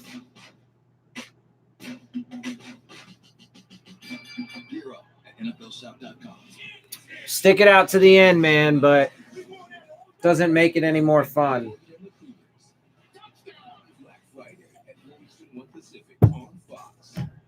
Today's game is sponsored by Bud Light, reminding you to keep it crisp responsibly. The AFC playoff picture, this is updated in that wild card area. Buffalo has won, the Raiders have lost, and the Steelers are winning 16-10 in Cincinnati. Browns are taking care of their business against Fitzpatrick and the Dolphins. My cat is not starving. He's fine. He disagrees with me. He agrees with you, but there's a flag. Yeah, why would you fake a throw when you fucking pass the line of scrimmage by like 5 yards? I mean, I guess. There is a flag, though, so this could be coming back. It's under 2 minutes. I mean, Fitzpatrick is funny, man. I mean, I do like him as a person and stuff. I think he's a good dude. Oh, no. Illegal use of hands to the face by the defense. 5 yards on to the end of the run, so first down. Cool. I guess. I mean, it doesn't really mean shit, but.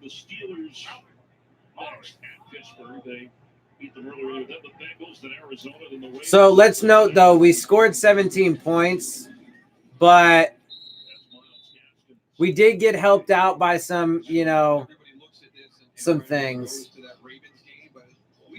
For full context, it's not like the offense really played, all that great to earn 17. But we'll go through that in the breakdown when I do my post-game analysis video for you tomorrow. I'm gonna rewatch the game. I'm gonna take meticulous notes.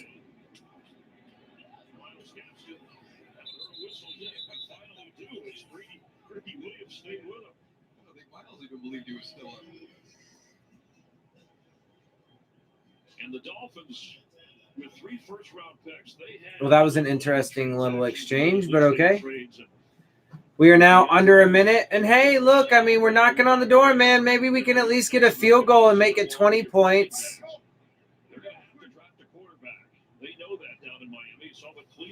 I'm so tired of them being like, oh, they have to draft a quarterback. No, they don't. They're gonna, but they don't have to. Allen Hurns wide open. I'll take that. Touchdown. I mean, it's garbage. It doesn't mean anything, but I'll take it. Go ahead, Fitzy. Go ahead, Hurns. See, the players, man, they're playing for their pride. This is example of it, right? The players are playing for their pride. They're playing for their careers. And the example of some of these young guys, right? Fitzpatrick, it's just all fucking pride for him. I mean, his career is what it is, But I mean, and look, he just he's the fourth quarterback they just said to hit 200 touchdown passes. So good for him. Good for him. He's been in the game long enough that he's been able to make it to that mark. But it took him like 15 years to get there, of course. And he is 37. Hitman Hearns. But yeah, man, cool, good. You know, we scored another touchdown. It's absolutely meaningless, but good for the players, you know. Yeah, because I've been talking about it all day. We got to get this one in, Chris, because I really think that this is something they need to lean on a little bit more. I think the passing game looks better than when we were here last time when they played Seattle. There's a consistency to it there. They're starting to get a feel for each other. But they oh goodness. On those two guys right there, and I think they should continue to do that through the end of the season. If you are going to make it to the playoffs, and you do make it to the playoffs, you know, one of the things you're going to need to do. Steelers are still leading 16-10 over the Bengals with about a minute left to go, and they have the ball. Are they going to onside kick this? Yeah. Yeah. So exciting. Not even, though. Didn't onside kick at all. It was just a little mid-range kick. Okay. I mean, I don't know why you wouldn't onside kick it there, but sure. I mean, it's obviously doesn't matter, but I mean, like the reason why it matters though is because Brian Flores is getting undue credit for being aggressive, because like all of his aggressive moves, the vast majority of them, like 98% of his aggressive moves have been utter failures. But then he refuses to be aggressive in situations where it's smart. To his credit, there are a couple examples of smart aggressive, and I've detailed that in the past couple games where there were a couple examples. But aside from that, like it's anyway. Well, there it is. That's the game. 41-24. Loss to the Browns. And it is what it is. All right. Well, like I said, guys, I'm definitely gonna sit down and rewatch this game, and that's how I'm gonna do it from now on. I'm just gonna do my post-game analysis videos on Monday from now on. I'm going to rewatch the game in full so I can make sure to take, you know, really good, meticulous notes and so on and so forth, and what have you. And then so that way I can make sure to give you, you know, hit on all the main points and all the important stuff. But hey, man, you know, as always, you know, it's good to have some Dolphins football, even though it was a bad outcome and, you know, the game wasn't very exciting for us. You know, but it is what it is right now. There's not really anything we can do about it. You know, like I said, that's why right now my focus is the four things. Did we win? We didn't win. How competitive were we? I mean, really, if you look at it, we weren't particularly competitive, like at all. You know, I think the 24 points is a little bit misleading that we scored. And, you know, if they had Myles Garrett, if they had Olivier Vernon, Ogunjobi, if they had those guys, I find it inconceivable that we would have gotten to 24 points. They would have like just ate Ryan Fitzpatrick for lunch. So we got a break there, but I will get into all of that obviously in my post-game video. But yeah, man, I appreciate all y'all jumping up in here. You know, conversation was good as always.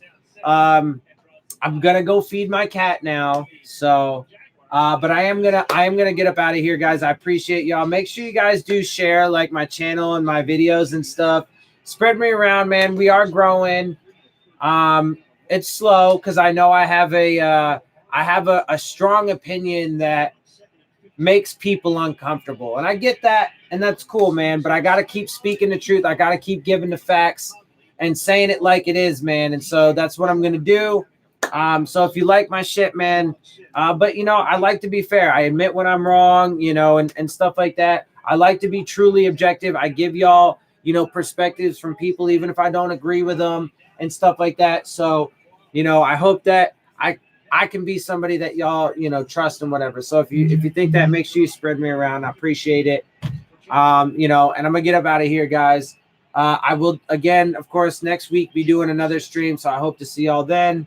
And it was wonderful streaming with y'all yet again. And I'll see y'all soon. Fins up, guys.